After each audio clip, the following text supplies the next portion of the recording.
Fanatic app. That's right, only Philadelphia. Nothing else will ever be talked about except for Philadelphia. Good morning, everybody. Welcome to Middays with Marks. Oh, 97.5, the Fanatic. Happy St. Patrick's Day to everybody. If you're listening on the radio, 97.5 FM, WPEN Burlington, on the Fanatic app. If you do not have the Fanatic app, there's something wrong with you. You should seek immediate treatment and help. You suck. Of course, on YouTube, you can watch live, as many people do. You can watch on demand whenever you want. Just follow and subscribe to 97.5 The Fanatic on YouTube. As we say, good morning and happy St. Patrick's Day to Ray Dunn. Hi, Ray. This is a very important day for me. Well, So happy St. Patrick's Day to you, too. Then why are you just wearing an Eagles jersey?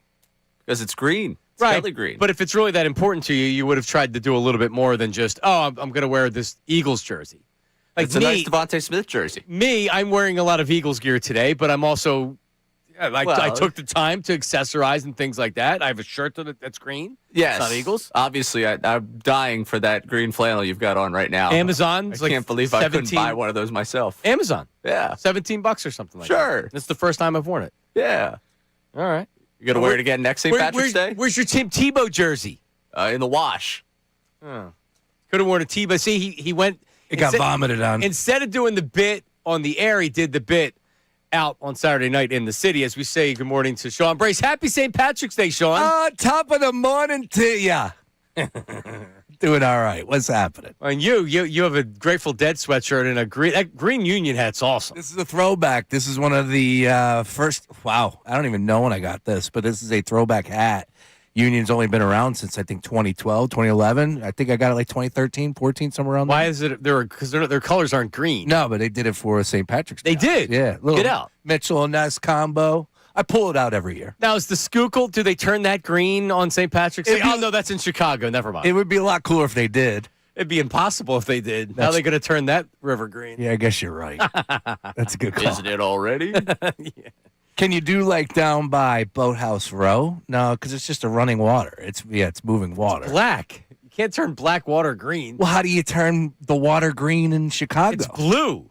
It's easier to do. Oh, I did not connect the dots. Yeah, on if you wanted to turn, like, for instance, the Leprechauns who were at my house overnight, Sean. I didn't, like, when I was a kid, I don't remember the Leprechauns. The Leprechauns are at my house every every eve before St. Patrick's Day, and they turn our toilet water blue. Oh, get out. It's unbelievable. Every year they get away with it.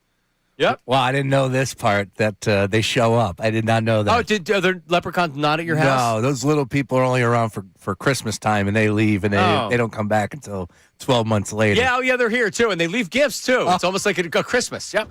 Absolutely. Gifts for St. Patrick's Day.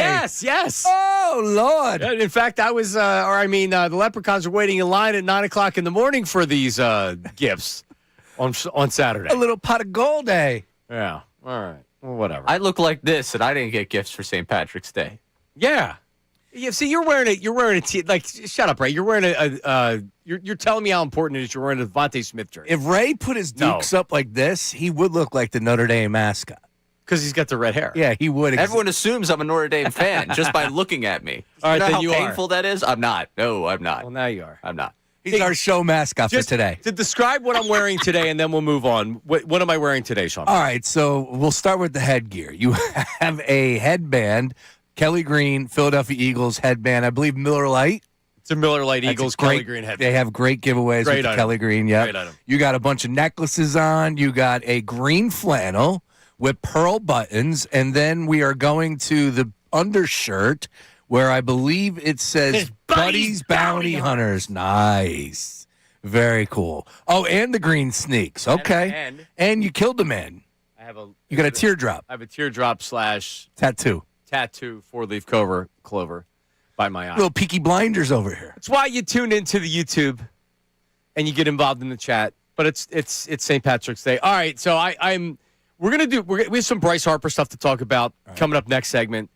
And World Baseball Classic and things like that. But this is Jeremy Fowler. We had to play this. A.J. Brown, is he getting traded? Now, some people are saying he's not getting traded. Other people are saying he is getting traded. Fans are saying he's not getting traded. Here's Jeremy Fowler on ESPN. It's not dead, but there is no movement on the A.J. Brown front. It is status quo. The Eagles have fielded calls. They've shown some level of willingness of doing a deal. Teams are interested. The New England Patriots have been involved here. But look, Philadelphia wants a lot to move off of Brown. I've talked to teams who say it's a first-round pick and more, maybe even a first-round pick and a second-round pick. That is rich for teams trying to make that happen. And so right now it's a bit of a waiting game. They could wait till after June 1st. They would save a lot of money on their dead salary cap.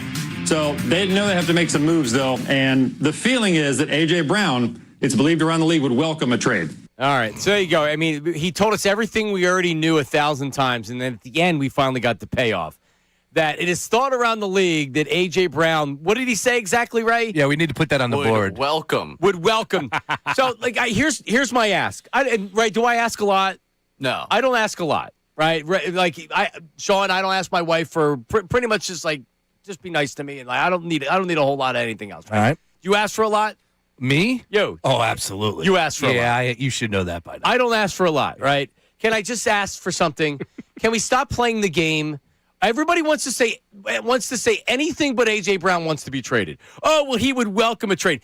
A.J. Brown requested a trade last year. He requested a trade. That's been reported and never refuted. A.J. Brown wants to be traded from the Eagles. Can we just settle on that? Can somebody actually say that? Every freaking local and national reporter that we bring on will say, oh, well, I don't think A.J. would mind a trade, or we know A.J.'s been unhappy. Does A.J. Brown want to be traded? Yes or no? Just say it. As Sam Kinison once said in Back to School, say it. Say it. Why won't anybody say it? Why won't anybody say that A.J. Brown, A.J. Brown's unhappy with Jalen Hurts, the quarterback? That we have this fine line that nobody actually wants to come out and say it. A.J. Brown wants to be traded, and he wants to be traded because he doesn't think the offense is good enough with Jalen Hurts as the quarterback. Period. Can we admit that? Can everybody just admit that, then we talk about that? Why do we have to play this game, Sean? I like it. That's the energy I'm looking for. And you know where I stand. I think 90%, I'm still holding steady on that, and I've been in agreement with you this whole time. Not to say that I have to believe the report, but, because I think there was multiple times that were said in that report by Santa Luquito. And from the regular season, yeah, there you go. And where he said multiple times that A.J. Brown requested a trade. Well, okay.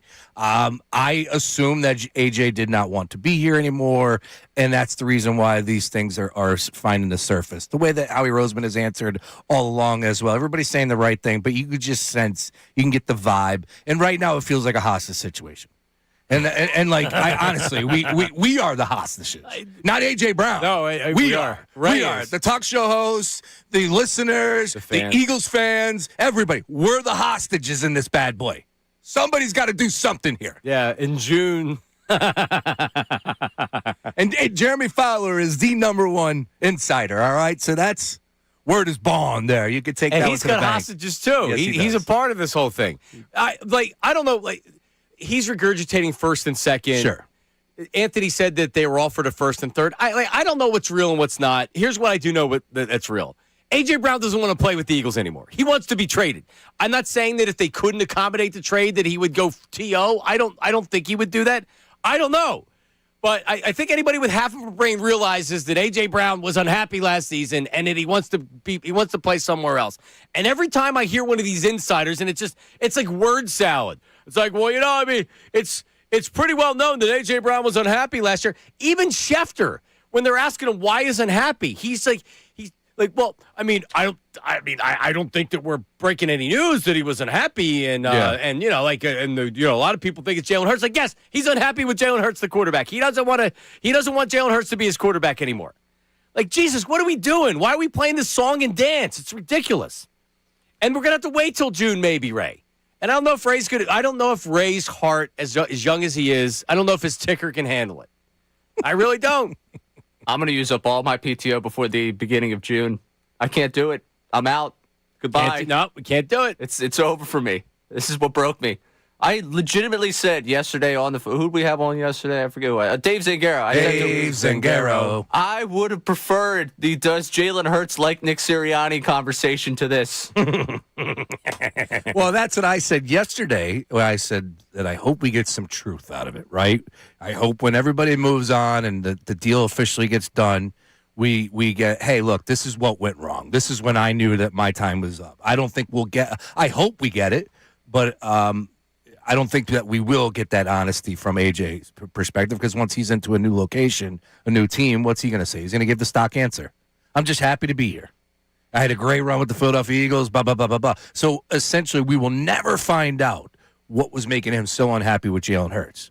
They'll be reporting. I don't think that it's any. I don't think if you had to guess right now, what is it? He doesn't think Jalen's a good quarterback. It's not the ick. He doesn't get the ick around him. And his he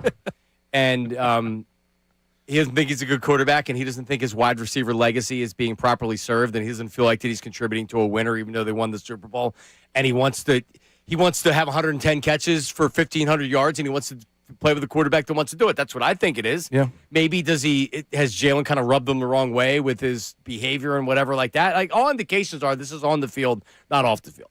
That's every indication that I've heard. Maybe Jalen's a little bit aloof, and some guys in the locker room are kind of like, all right, Jalen, like, you're kind of a robot. But he is. Yeah. You should see him doing the rounds for the promoting. That's the funny thing that makes me chuckle. But I love it. I mean, that's our quarterback. That's my I have guy. no issue with Jalen Hurts at all. At all. With anything. If AJ feels like it's time to move on, which he has, then let's move on. Yeah, it wouldn't shock me one bit, because he's not the first guy to play that position to act a little bit divish. And that exactly would fall into that category. All right, coming up, what is going on with Bryce Harper? Did Dave Dombrowski's comment actually motivate Harper in the wrong way? I need a feel for Bryce Harper from the fans. That's coming up next. Middays with Marks, 97.5. Now on 97.5, The Fanatic Sports Update. WBC final tonight. I'm Ray Dunn with this Fanatic Sports Update. Team USA, Team Venezuela matchup tonight in the WBC final after Team Venezuela's 4-2 win over Team Italy last night. Aaron Nola pitching 4 innings for Team Italy, allowing just 1 earned run.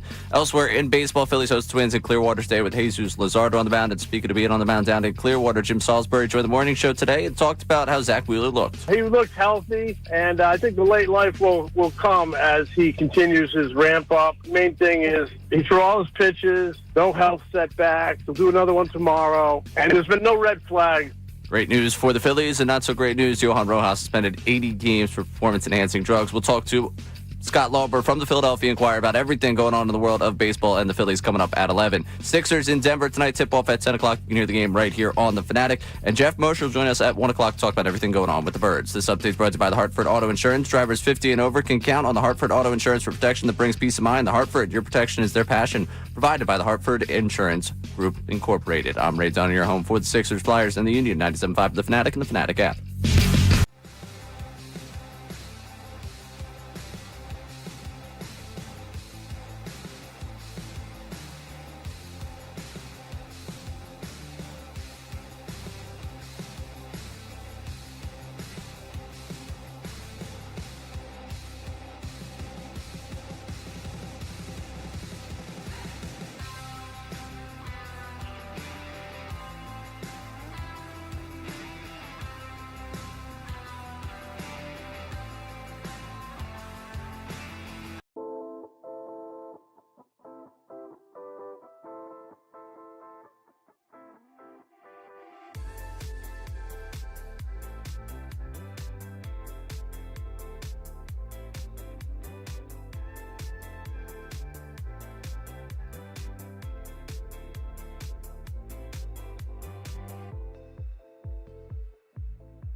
All right, back middays with Marks. Sean, we recommend people calling us at 610-632-0975, but also the text line, which isn't just regular text messages. No. We ask you to do a little bit more and send us a voice text, a voice memo. And you could do that by just going to, if you were going to send us a text, and that little plus button next to it, if you hit that button, it'll pull up another tab and hit the audio button. Then you can record whatever you want to. We ask you to give your name, your location, and your occupation. And if you're unemployed, say you're unemployed. Yeah, it's fine. No harm in that. Right? And then just tell us what you're saying about the topic we're talking about whatever. Like it can be praising us, ripping us, something, whatever. That's the way to do it. And that's the Davis Honda text line. Ooh. All right?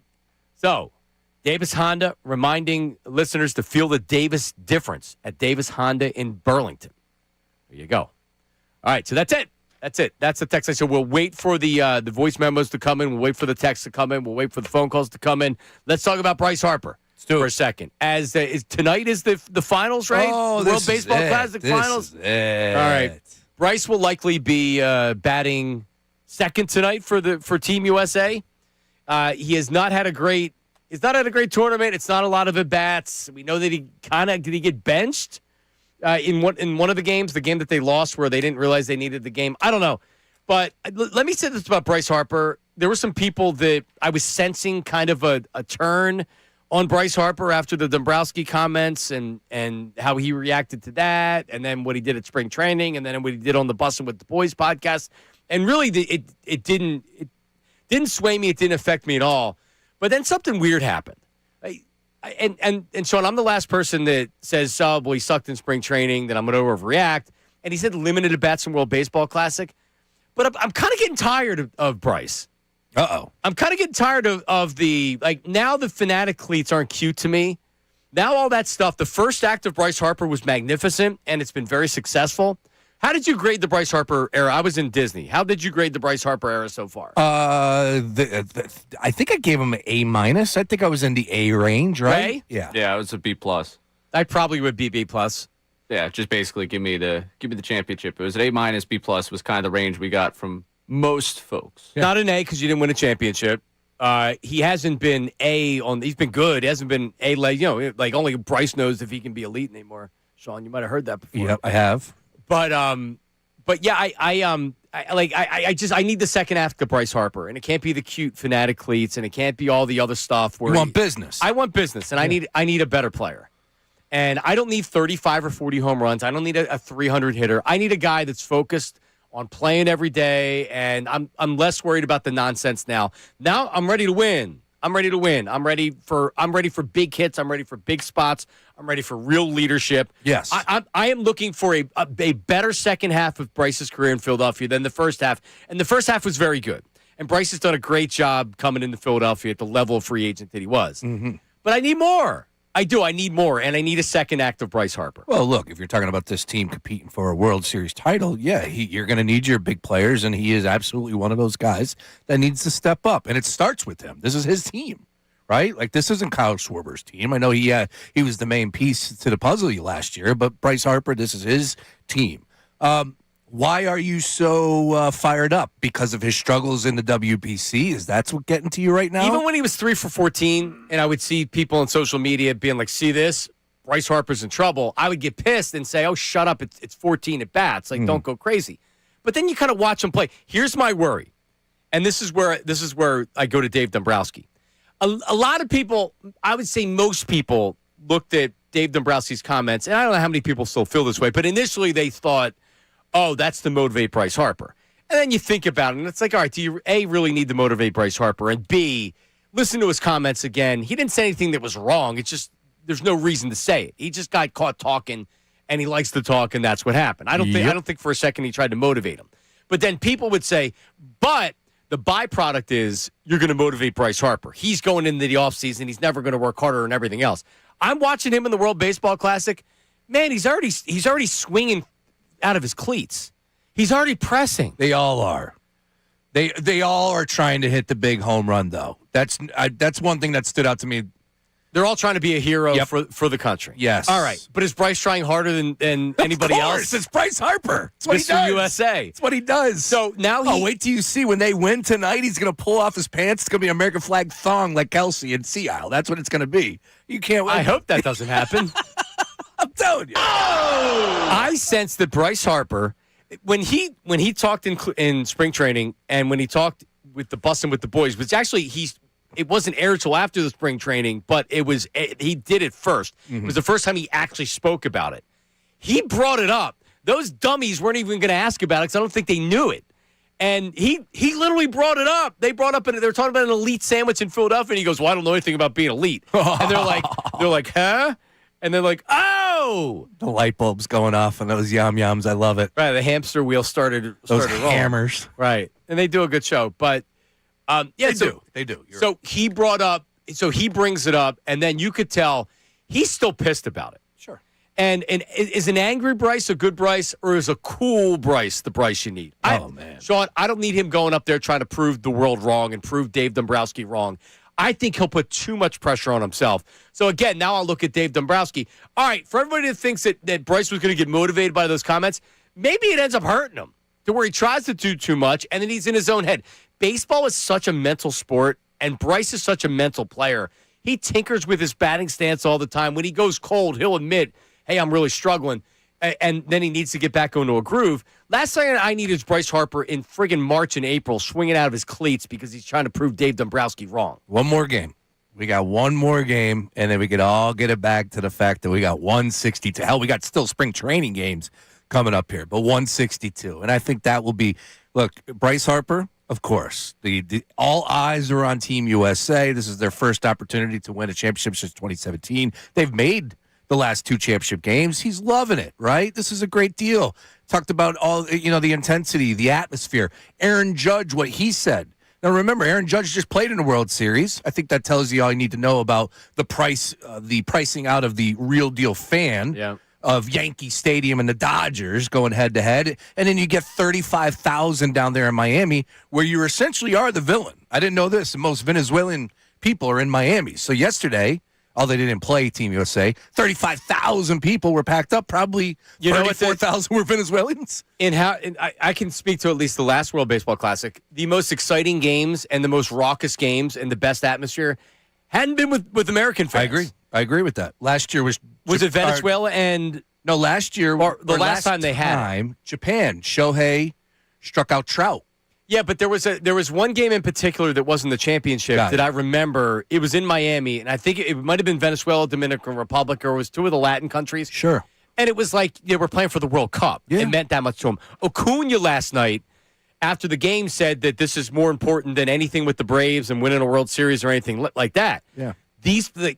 The Dominican players were talking about that too. This means more to them than anything they could win because it means more to their country. Oh, yeah.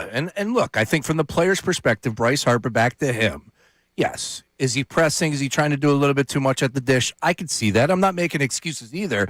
The guy is only getting older. He's 33. I do expect him to have a better season this year, but that's just hoping, right? That's my bias coming in. I thought last year was a good season, but I thought Bryce Harper could be better, especially down the stretch and clutch situations. Look, tonight, final game.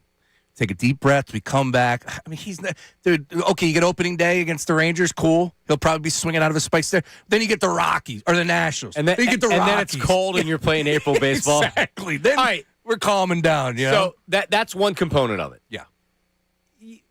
Fatigue starting the little bit of Bryce fatigue. I just need more, man. Like, he's done great. I'm feeling a little bit of a turn. Ray, how are you feeling in there with everything we're talking about?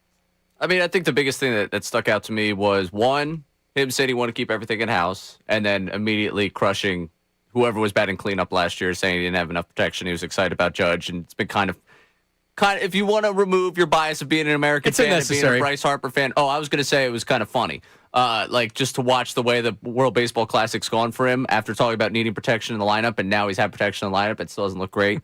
It's just, I mean, who's batting after him? Let's go. Yeah, it's only Aaron Judge. It's fine. It's fine. He's the front runner for MVP. Right, it's fine. And then the other thing that really gets me, I guess, when it comes to Harper and this whole thing is the story with Matt Gelb. And, like, when he's really going into, like, the psyche of where he's at, I just remember coming away from that story being like, man, this is a guy that's wondering where he's at in his career. And that's an uneasy feeling because I don't think Bryce Harper in his entire life has wondered where he is in his baseball career. Yeah. No, there's reality to that. There's truth to that because this is the first time that somebody's ever really questioned Bryce like this. Whether we want to agree or disagree with Dombrowski, it's the first time in his lifetime, as I said, 33 years old, that somebody said that he's not elite. Fine line. Yeah, there you go. It's a fine line.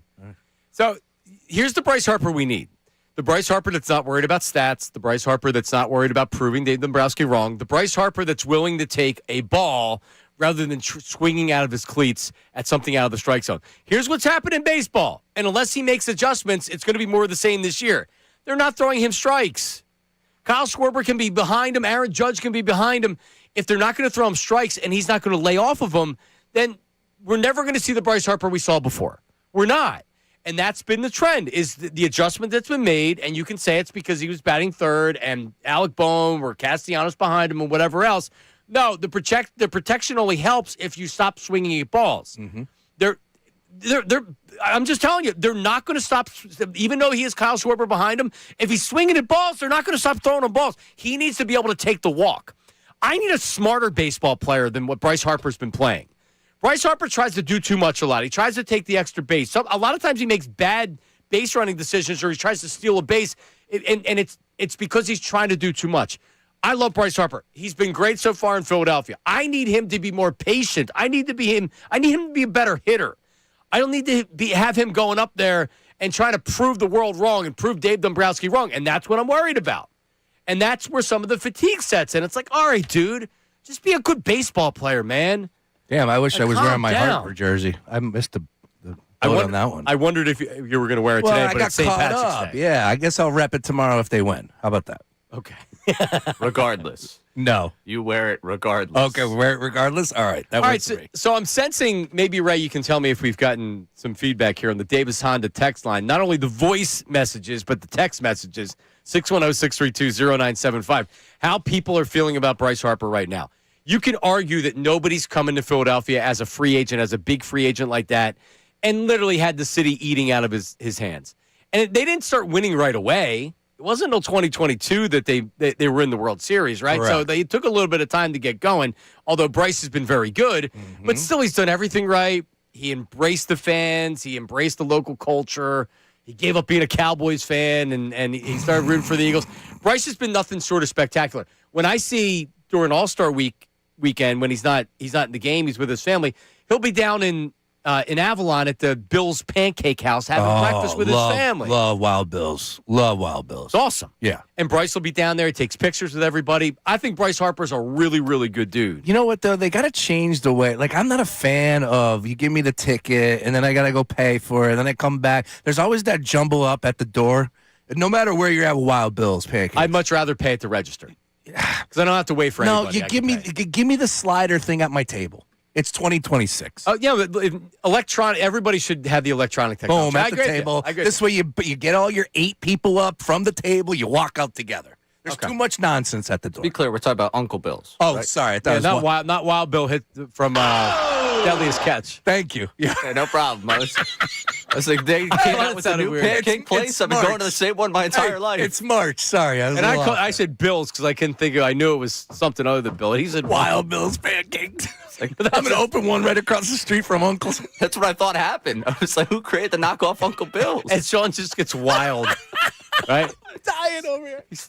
Pancakes are flying everywhere. Yeah, great pancakes. Oh, great pancakes. I love that place. That's a great place. It is. Always busy. All of them. What are people saying, Ray? We got some good stuff actually on the YouTube chat here about the way they feel about it. Greg saying he used to have a top 3 eye in the league for his first 4 years here. It's a self-doubt confidence thing. The Arizona series damaged him. Tommy's also saying, makes my point even more solid. The guy is beyond a vet, knows the game in and out. It's on him and no one else. The excuses for him are gross. Kind of agree. Sean said it earlier, and I smiled when he said it because he said, "Oh, this is Bryce Harper's team. We don't treat it like that. We look at who was the best offensive player last year by far. Kyle Schwarber. Kyle Schwarber is their best offensive player. It can't be his team though. Really? He doesn't play the field. I know that, and Bryce actually plays a good first base. Yes, he does. But is it? I mean, this is Bryce Harper's team only because he's Bryce Harper. Do his teammates think it's Bryce Harper's team? Is he the guy that is the glue to the team? As Gene Segura. Because normally the guy like Schwarber is the more relatable guy that kind of humanizes Bryce. Because by the way, like Bryce is considered a good teammate. He's kind of soft spoken. Like he's Lead not a by guy example? that's screaming and yelling. No. He leads by example. Yeah, he yeah. doesn't lead by his words. No. That's Schwarber. Yeah, I would say you almost get not even good cop, bad cop, because you're right. To be the bad cop, you actually have to say some things. So I would give Schwarber the good cop. It seems like Schwarber is a happy-go-lucky type of guy, someone that probably talks to everybody in the clubhouse. Harper is a little bit more to himself, I guess. And I think Schwarber's a guy that can have a conversation with a guy that's not a great conversation. Right? Like, hey, here's a tough conversation. You got to change. Yeah. Like with Alec Boehm. Hey, you're being immature. Who wants to have those conversations? Not everybody wants to have those tough conversations. Can you see Bryce going up and putting his arm around Alec Boehm and saying, listen, man, I've never known Bryce to be that guy because some guys aren't built like that. And Kyle seems like he's the guy that's built like it. But to your point, if this is Bryce Harper's team and this is Bryce Harper's team, then you need more from him. And there are a lot of excuses. And what Ray said earlier, it does bother me that it's like, oh, well, no protection. And, oh, now I have Aaron Judge hitting behind me. All right, dude, that's great. But it doesn't mean they're going to throw you strikes if you're swinging. He's swinging out of his cleats at a fastball, and these pitchers know it. So they're throwing him a cutter or they're throwing him a splitter. They're not going to give you a full fastball if that's what you're swinging for. Tell you what, I'm ready to fire on Bryce Harper for the MVP today because I think it's up for grabs to a point. I do think Aaron Judge is your play. Don't get me wrong here, plus 275. But if somebody goes and hits 2 bombs tonight, they could potentially be the guy. And you can get Bryce Harper here at 20-1. Really? Yeah. And again, it's Aaron Judge. Aaron Judge has been so good, dude. It has been ridiculous to watch him in the field. What's the number on tonight's game? Tonight, it's funny you ask. Minus 285. Nolan McClain on the mound for the USA. And Venezuela's plus what? Rodriguez on the mound, plus 225. Minus 285, plus 225. 8.5 is our total. Like to believe that we're going to see a good bullpen game from Venezuela. I would like to say Nolan McClain's going to pitch a little bit better than he did against Italy. This is going to be like a Game 7 type vibe. I don't see a lot of runs being scored tonight. I could be eating my words, but I did like Venezuela's bullpen yesterday. And I would imagine that's how it's going to play out. A lot of this, survive in advance each inning. And all hands on deck, all the cliches I can throw at you here. So I think there's going to be a tight, low-scoring game, 8.5 under, but man, come on, get the job done. USA, USA. And then let's end this mess, please. Yeah, I'm WBC'd out. I've been fired up. I've been watching.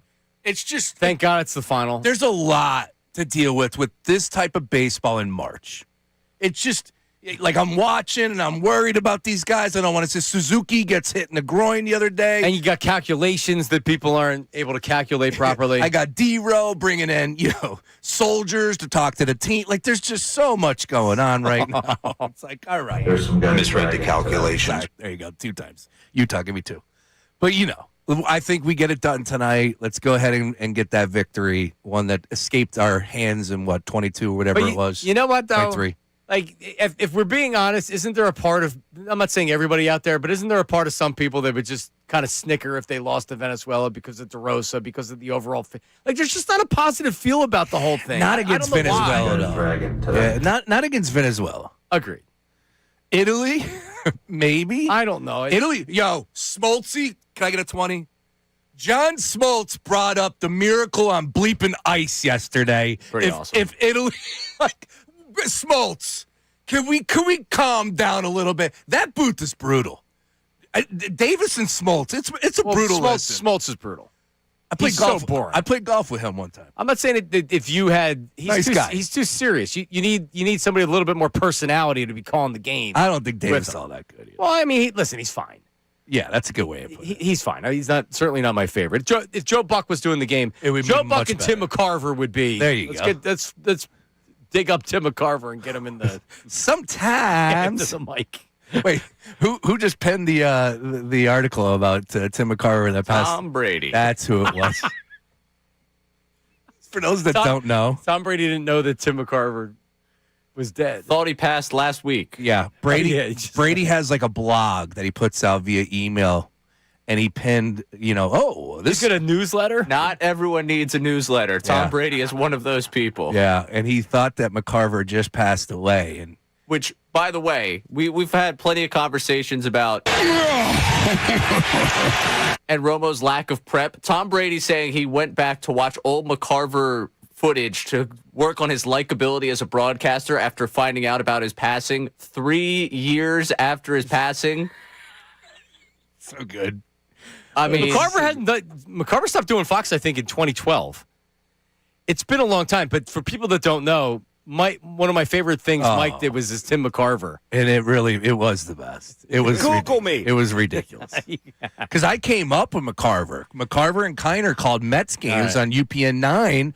So I'd catch Harry Callis, Harry Carey, McCarver and Kiner, Chip Carey with the Braves. This was back in the day when I was 9. You were watching 9 Broadcast Plaza, and then you were... Dude, I remember getting all those channels in Wilmington, North Carolina. It was really awesome. Yeah. Well, there you go. Sometimes It was a good one. you're a man, Dion. Yeah, that's what you are, man. So Tim McCarver was a backup catcher for the Phillies, and he literally was. I think they left him off the playoff roster, and he was doing games. He was doing games with whoever the broadcast group was. So then immediately he did Mets games, he did Phillies games early on. Then he started doing national stuff. But McCarver was a critic of Deion Sanders, and Deion poured champagne on his head. Oh, he doused him with the He doused him with the water jug, bucket. Yeah, with the ice bucket. It was the NLCS in '92 because he was critical of him playing both football and baseball. You're a true man, Dion. You're a real man, Dion. And meanwhile, what he was doing, was it really all that bad? He was playing both? No, not at all. Bro, Dion, He was the man. people that weren't alive or following with it. Deion Sanders is one of the best athletes of our generation. He was an all-star baseball player, and he was one of the best NFL players of all time. Return man, corner. And he was dynamic as a baseball player. He would steal bases. Yeah. He was unbelevable in the outfield. Think about how good he was at college at Florida State. Oh, my God, what a just talent. Jumped on the scene big time. He played offense. He was an elite returner, an elite punt returner. You're a real man, Dion. All right, coming up, Aaron Nola. We're going to talk about it. Ray last night sitting on his couch, so happy. Aaron Nola. We're going to have to about that? We're going to have to discuss a bet with Nola. All right, that's coming up next. We have a voice memo on his performance. That's coming up. Middays with Marks, 97.5 The Fanatic. No hot takes, no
St. Patrick's Day. Okay? Guy's got his own day. Guy's got his own parade. U2 doesn't have their own parade. Don't talk to me about U2. Those guys aren't Irish. Those guys wear berets. They're French. Real Irish guys wear Celtics jerseys with the big 3-3 in the front. I think you hear me knocking, folks, and I think I'm coming in. And if you don't know what the big 3-3 stands for, get out! Get out now. I'm calling the cops. I got 2 words for House of Pain. Pogue Mahone. Okay?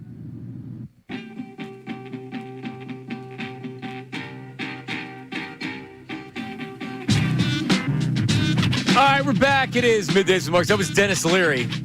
That's the beginning of the House of Pain Shamrocks and Shenanigans video. Yes, sir. That's going back. That's the early Dennis Leary where he's smoking cigarettes. Early 90s. With the MTV commercials. The MTV stuff, I think you hear him. I think I'm knocking, and I think I'm coming in. Oh, nothing. And look, and he's still got his fastball. 68. Now he became a network TV star where he does all the CBS dramas. I feel like he's a firefighter in every one of them. He sure is, from Boston. From Boston.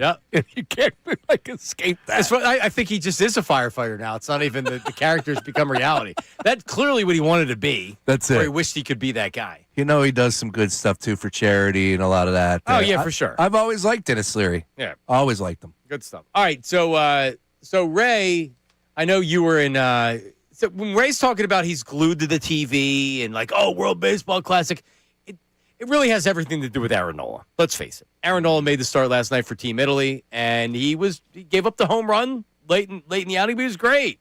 Velocity was up again. Stuff was sharp. The hook was there. You know, Dan Plesac called him Captain Hook. So funny. Yeah. It's a made-up nickname. They didn't really call him that, but people thought that he was. No, the people in South Philly call him Captain Hook. That's what he said. Yeah. Dan Plesac, finger on the pulse for that one. But he's looked very good. No doubt about it. He's looked very good. And Team Italy lost last night, but not because of Aaron Nola, because of Michael Lorenzen, former Philly, came in, and he struggled in relief. Originally, he was supposed to make the start. Correct. And then they flip-flopped it, and he was supposed to piggyback Nola. I didn't like that. Backfired. I didn't like that approach. No? No, it felt very desperate.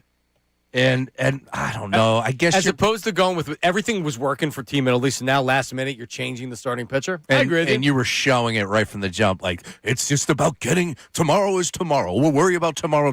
Like, come on, man, you had things rolling. Like, I don't know. Nola did pitch well. He gave up the home run in the 4th inning, right on cue. Yep. They showed his box score on the bottom of the screen. I literally took a picture of it. Was about to send it to our text chat, and he gave up the home run. Amazing. Classic. But another great start for him. Ray's feeling good about it as well. I feel really good. Man, the way that curveball was dropping in there, he got down 3-0 to Acuna, came back, struck him out. All right, so now that we have more information, because when we were talking about it before, I had said I'm fine with a +4 ERA or more. That's what I think Aaron Nola is. With more information, are we now ready to change our official predictions? We have to set up an official bet. He can't go any lower. Oh, he can. Oh, I don't think we should go any lower. Right, just given the fact that you called him Joe Blanton. So if you're going to call him Joe Blanton's got a 4.38 career ERA. So. Okay. All right. So what do you say? So I'm just going to be sub-4 for sure. Oh, no. Time out. Weasel. Yeah, you were under 3.5. I was never under 3.5. Go pull the tapes. I'm serious. I was somewhere in the 3.6, 3.8, somewhere in there. I never said a guaranteed 3.5. You're 3.5. You can't go below. I'm not going to say you have to say a 3.2 or anything. I thought you were like 3.5. Like 3.5 was a good number. And then I was 3.9. 3.9. That's where I'm at. I'll go sub 3.5. You know what? To hell with it. Why Live not? with it. So 3.5. Yeah. Or lower, you win. Yeah. All right. I mean, I just want really good odds here because the idea that I'm going sub 3.5 versus every other occurrence here, I have to have pretty good odds with this. And we're talking ERA too. All right, so what does my number have to be? And then there's the middle that doesn't. Middle does nothing. So what? What's your number? Over 4? 350 to 4? Well, he's definitely over 4. No, you had a number 2. Yeah, 4.5 is a Joe Blanton. Correct. Well, that's what I said I'd be okay with. Was a 4.5. If he can go out and here's why. And people would say, like, that's crazy. He's making $27 million a year. Forget about it. Your guy Luke, who I tried to teach him a little bit. I know he's a younger guy. I tried to teach him about the Phillies and the game of baseball.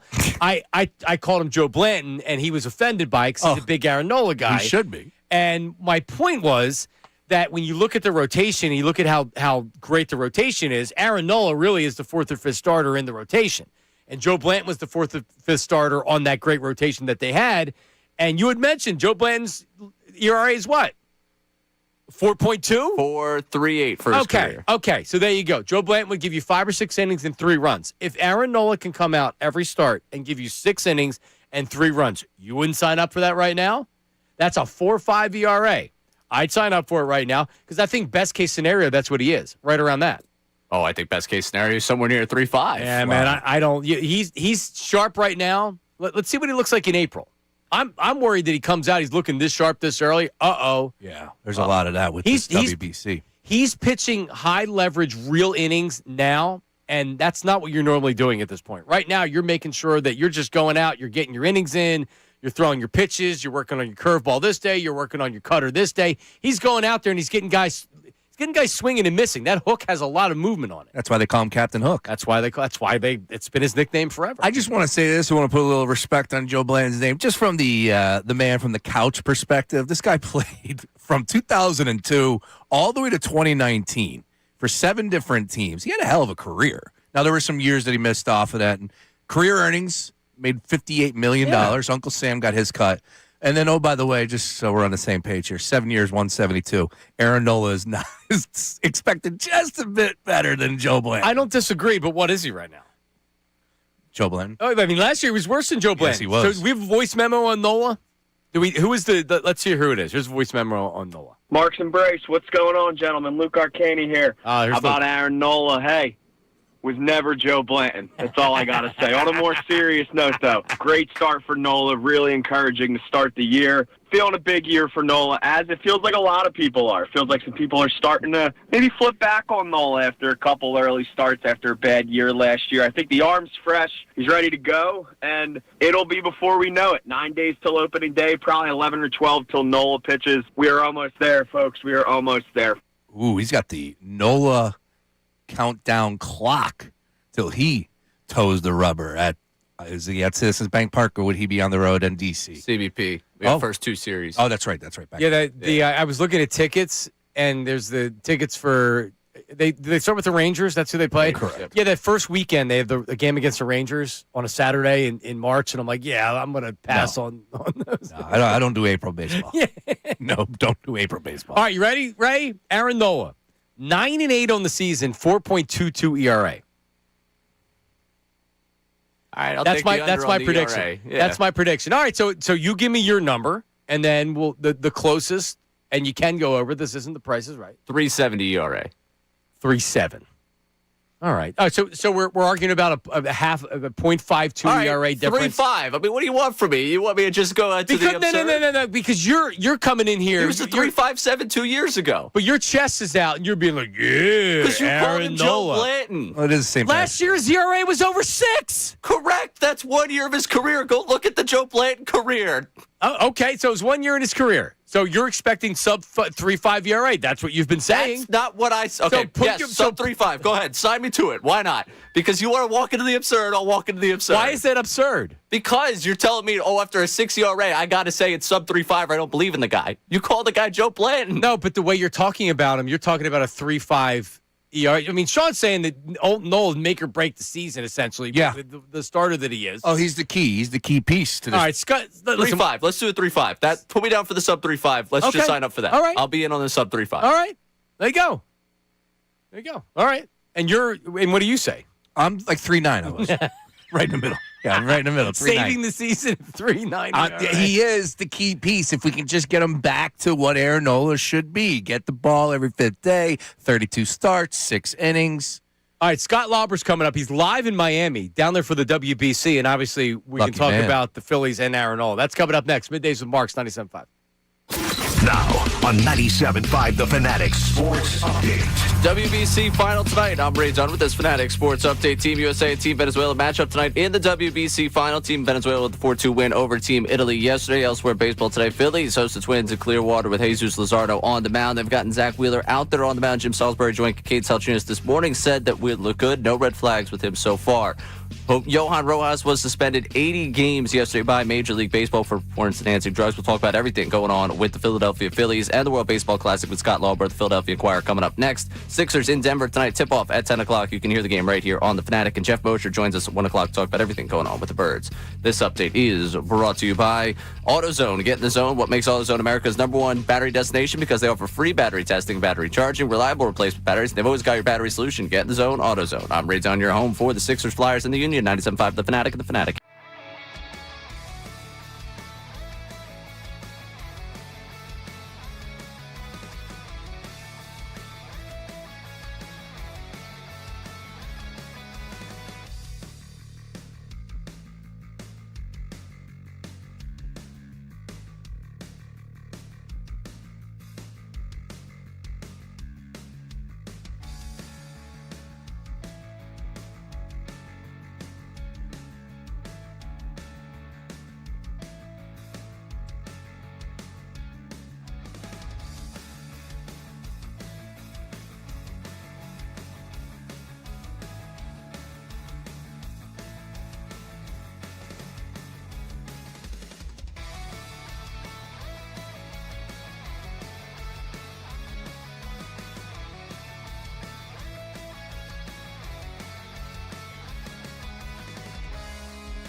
All right, we're back. It is Middays with Marks and Sean Brace and Ray Dunn. Happy St. Patrick's Day to everybody out there as the World Baseball Classic. The finals are tonight. Team Venezuela against Team USA to discuss that and everything with the Phillies. He's live in Miami for the WBC.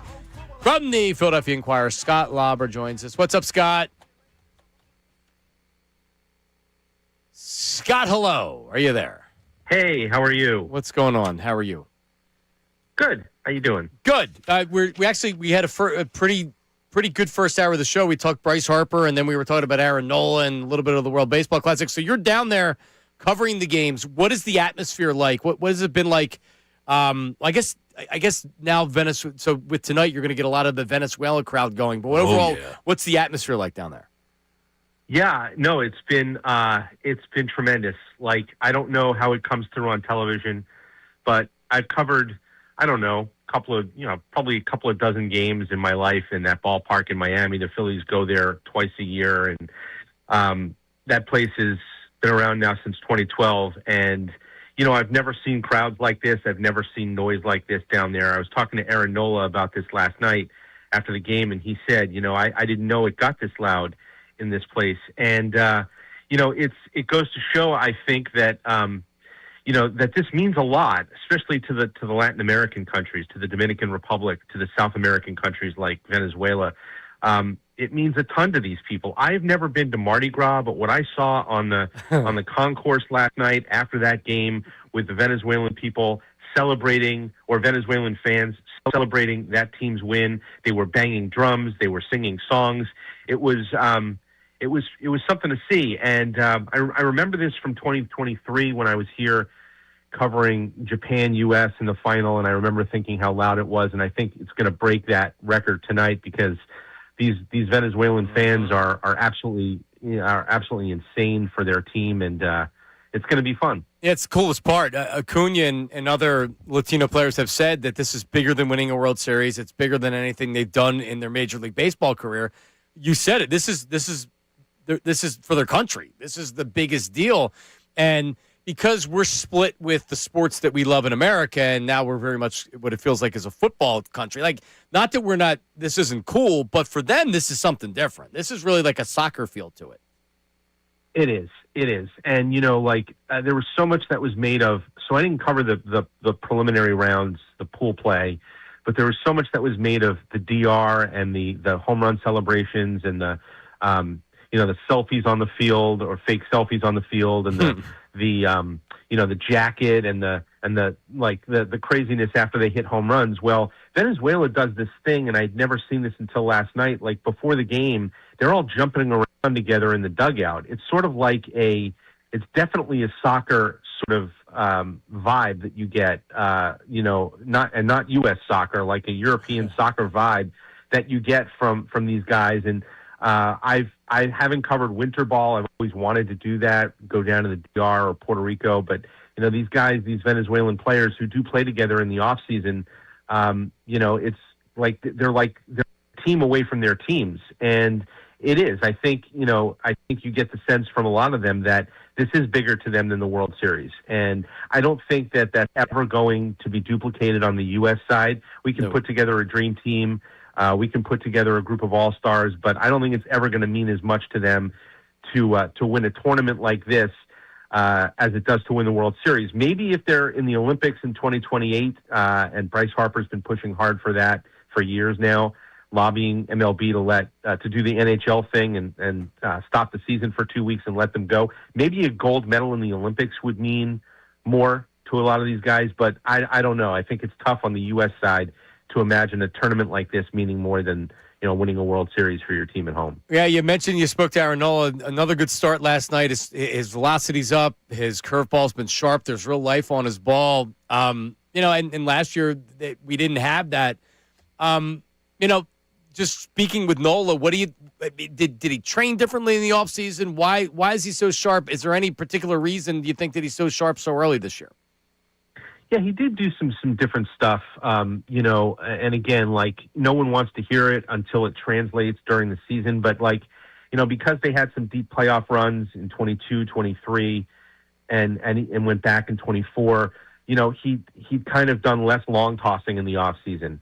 And to talk to him and to talk to Caleb Cotham, it doesn't sound like much, right? It's long toss. But they said that, like, when you long toss and you extend yourself out more, you can tell a lot about your ball flight and how it's cutting and how it's sinking and how it's and things like that. And he didn't do a lot of that because he was trying to recover differently after long postseasons. Well, last year, because he only pitched like 90 innings during the season and they got knocked out early by the Dodgers, he went back to his old routine and kind of did a lot of that. And one of the reasons why he wanted to come to the WBC was because he wanted to kind of get a little bit more of an intense proving ground for the work that he did, instead of, you go out and you make your spring training starts in Lakeland or Fort Myers or whatever, and you try to duplicate the intensity of a real game, but you can't do that.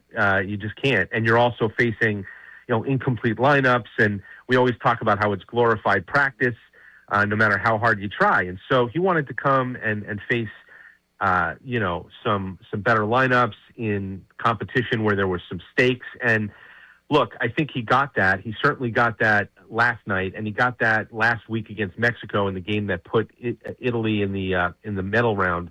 But what I got from him last night was, he feels good about the work he did in the off season, and he's going in the season with a little bit of confidence that he can turn things around from last year. But he spent 2 weeks with this Italy team, and he was talking about how this was sort of like as much fun as I've ever had and time in my life. And I said, dude, you've been in the playoffs 4 years in a row. Like, you pitched in the World Series, you've been in the big leagues for 11 years, and this was the time of your life.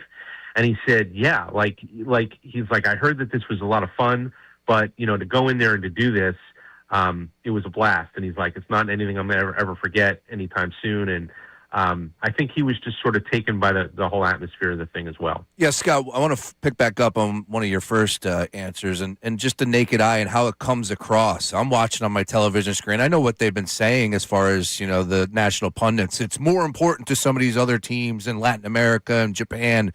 I don't know. My naked eye, I see those boys from USA fired up. They're jumping over the rail. They're having some fun. They're, of course, they're in another championship game that they definitely want to win.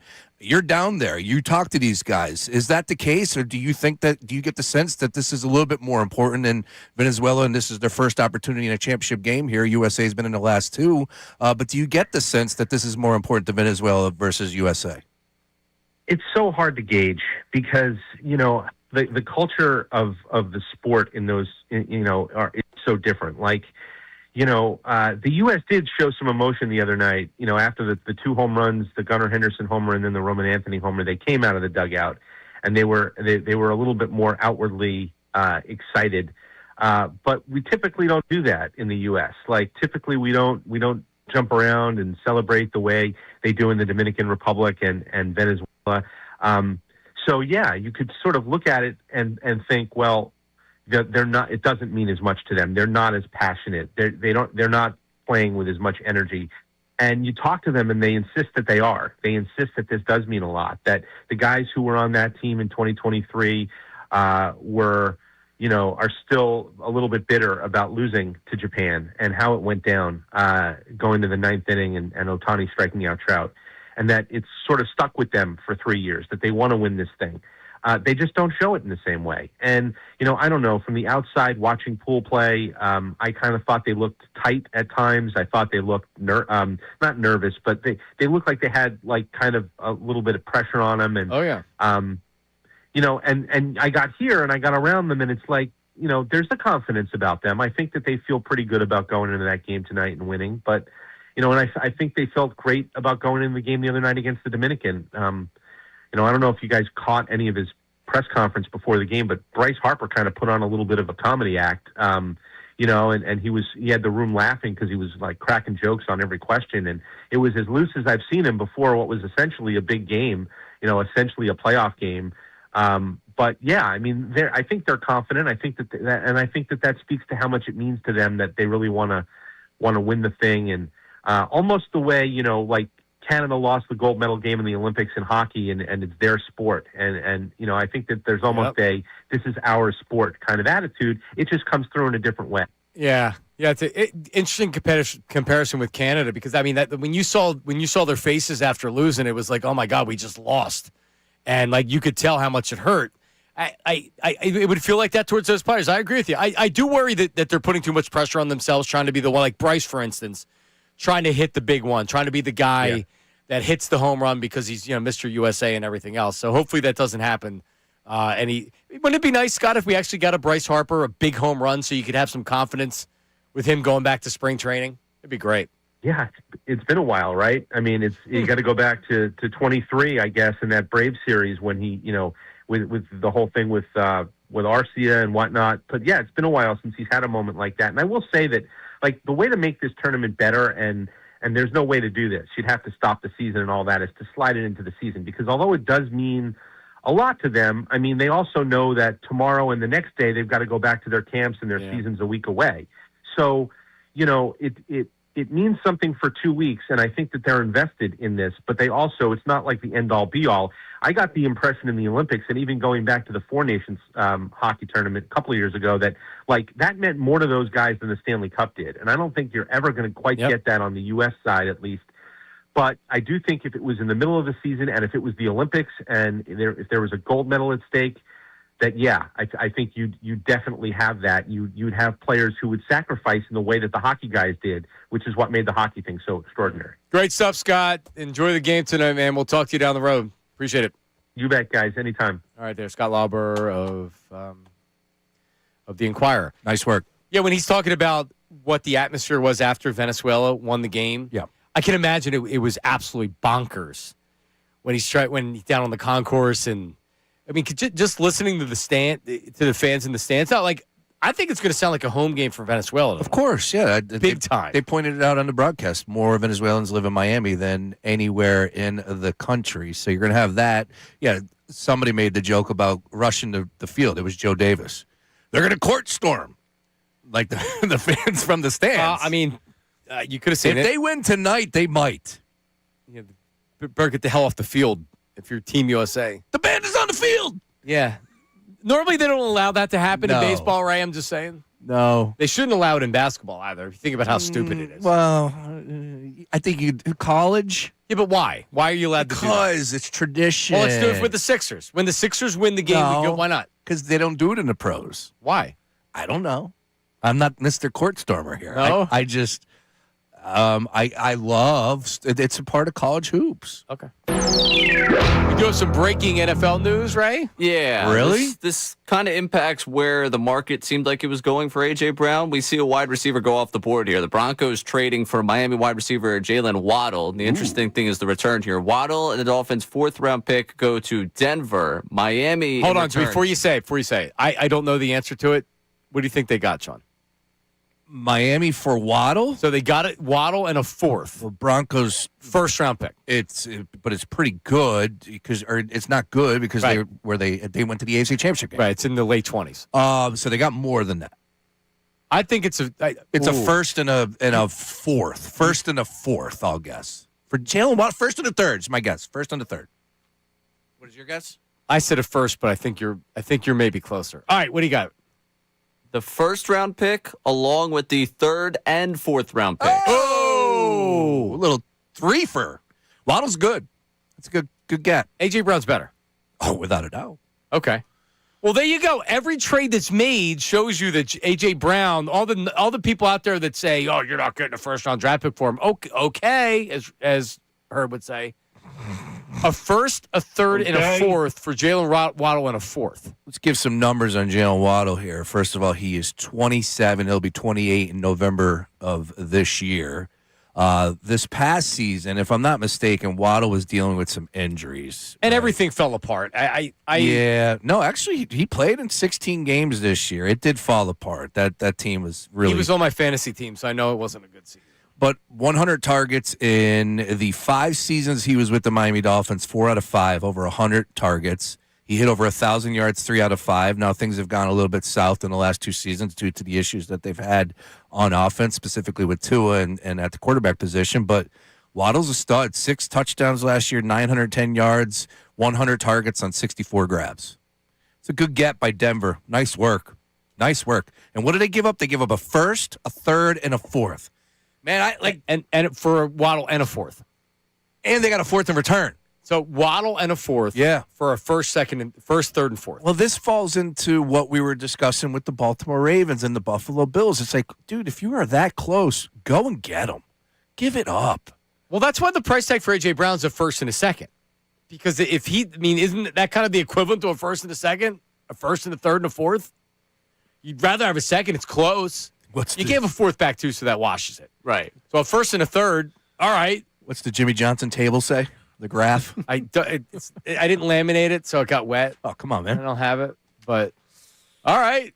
But so Aqib Talib, he does a show with Skip, former Bronco. He does a show with Skip. We don't have to play it. He was talking about the Broncos were going to trade for a playmaker, and he wouldn't say who, but you could tell that he knew something. And Skip brought up A.J. Brown, and he was saying they're going to trade for a wide receiver. And this was this last night that he said this? I think this was yesterday on their show, yeah. Yesterday on the show. So they ended up trading for Waddle, so he did know something. He did know something. Aqib Talib might be, if we're going NFL insider power rankings here, Talib kind of has to move up them. Don't do it. I mean, he had it. He said the Broncos were trading for an offensive weapon. It was Skip that was wrong. So, shockingly. Waddle is he's 5'10". Yep. He's a good player. He is a good player. Is he a B-plus level wide receiver? Is he a true number one? So I think he needs to be with another number one type. Does he remind you of a little bit of a Devontae Smith? Yeah. A little bit? Yeah. No, I mean, same draft. Yeah. Similar numbers. They've both been really good. I put Devontae a touch above him, but similar player in my mind. Yeah. Yeah. But, then we get into the whole 1A. Like, is he that 1A guy? So it is intriguing from that standpoint on what the Broncos. But the Broncos needed to go out there and make some moves. They just had to do it, and we knew it. They were a little too quiet. Not a lot of conversation coming out of Denver. So did AJ say he didn't want to play in Denver, or did they prefer Waddle over AJ? I don't know. And also, what's his contract? Because there's not that big of an age difference, right? AJ's only going to be 29. Like you're dealing with a 31-year-old. So he's under contract through 2028, but you know how these contracts work. But so this would have been his fifth year of his rookie deal. So you extend them before you go into your fourth or your fifth season. So he's probably so he'll just start being. This is just now his new contract. Tell you what, if all these guys are coming back, that's a pretty good wide receiver core. Cortland Sutton, Marvin Mims, Troy Franklin played well. Now you're adding Jalen Waddle to the mix. I can't imagine that all those receivers will be back, but we'll see how that one plays out. Let's see here. Bo Nix, you're getting him some weapons, and I think that's the right way to go about it, and it's exactly what New England should do. Oh, by the way, probably what Baltimore should do too. Yeah. And Kansas City. Kansas City really going to have these wide receivers? They're doing this again? I mean, seriously, I know they signed a running back, so they actually have a bona fide running back with Walker. Yeah. Who's their wide receivers right now? That's where they brought in Justin Fields. Right. To play wide receiver, he can do a little bit of everything. Right? Would you rather have Waddle or A.J. Brown? A.J. Brown. Yeah. By a lot? Yeah. Yeah. I think by a decent margin on this one. That's a slam dunk. Is it? See, I don't know. I don't know if it's a lot. I just think if you look at the way teams game plan for the best seasons that I've seen from both, teams are game planning to slow down A.J. Brown. Teams were game planning, I think, to slow down Tyreek Hill, and Jalen Waddle becomes a beneficiary of Tyreek Hill. And to your point, when you look at some of his numbers, if he doesn't have Tyreek Hill and he's getting the full-blown attention, what is he? And and to be fair, like Tua also plays into that equation. Yes. But you also were successful in the Mike McDaniel offense. A.J. Brown successful in pretty much whatever. Yeah, wherever he goes. He's offensive coordinator's been around. So I would probably take A.J. by a decent margin, but I understand why you'd think it'd be closer than that. Yeah, all right. That's a heck of a receiving core. So I'll say that again. You know what this tells you, though? That Howie's not trading him for a second and a fourth. No. For everybody like me that's like, okay, maybe the price tag needs to come down because, no, teams are still interested in wide receivers. Get more pizzas. The hostage situation rolls on. Yeah, God. Got to order them up. What's your favorite bank robbery movie?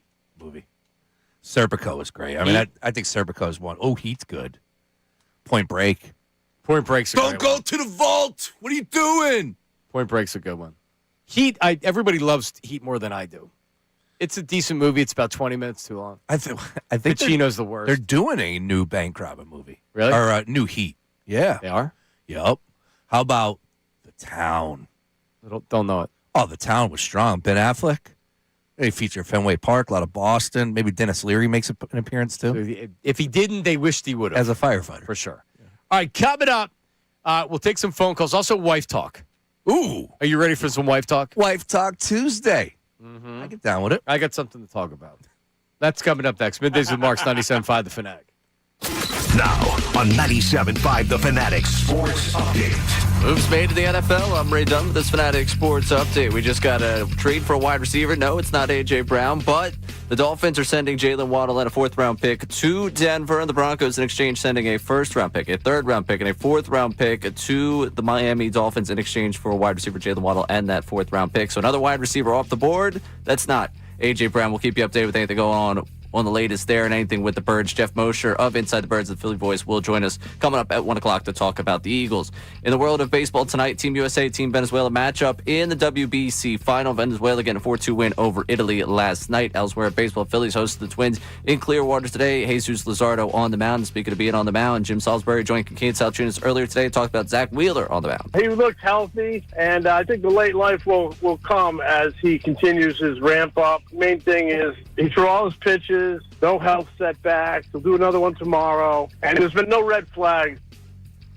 Only bad news coming out of spring training right now. Johan Rojas suspended 80 games. Sixers in Denver tonight. Tip-off at 10 o'clock. You can listen to the game right here on The Fanatic. This update brought to you by True Green. True Green, stop doing it yourself and get a golf course quality lawn the easy way from the official lawn care treatment provider of the PGA Tour. Sign up today at truegreen.com. I'm Ray Dunn, your home for the Sixers, Flyers, and the Union. 97.5 The Fanatic and The Fanatic.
The traditional Irish music, Sean?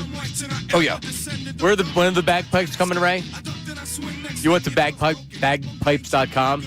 You ordered the bagpiper for the bagpipes day? and drums, baby. The green cake, corned beef and cabbage, all that's coming your way later. Yeah, I do have to say, the Irish cuisine isn't maybe like Italian or French cuisine, Sean. Yeah, well, they got Guinness. Yeah, exactly why you drink. That's it. Tastes a lot better. Damn right. I'll tell you. You a corned beef and cabbage guy? Yeah. I like ham and cabbage. You know what, on a shingle. Yeah. Yeah, crap on a shingle. Yeah, there you go, yeah. What were you saying, Ray? No, I was just saying that's why I drink. Make it taste good. Though I will go having the corned beef and cabbage with the family tomorrow for sure. Oh, you will? Oh, yeah, my mom typically makes it. I haven't had it in a while, but she makes it. She's a good cook, too. She makes it good. So, do they do anything like because sauerkraut on New Year's Eve is like for good luck, right? I have no idea. Yeah, that's what my wife does. I don't know if anything is like. Is that right? Yeah. Sauerkraut on New Year's Eve? Yeah, it's something like that. It's like sauerkraut. It's never anything good. It's not bad. Yeah, exactly. It's not bad. Yeah, it's warm. Yeah, it's hot. Yeah. Like Ray said, you drink and it's like, all right. It's not that bad. By the way, the parade on Saturday. So here I am sweating and struggling because I was a little bit overdoing it the night before. And directly in front of us were the bagpipers. So we were standing by them while we're waiting as they're practicing. Awesome. And you want to talk about the worst noise for a hangover? I don't know if you can top it, the bagpipe. Yeah, I was, please stop. You sound great. Save it for the parade. Yep, don't need any more tuning. Wow, that's crazy. Yeah. All right, well, it's one half of my wife talk segment is St. Patrick's Day related. So let's get to it, Ray.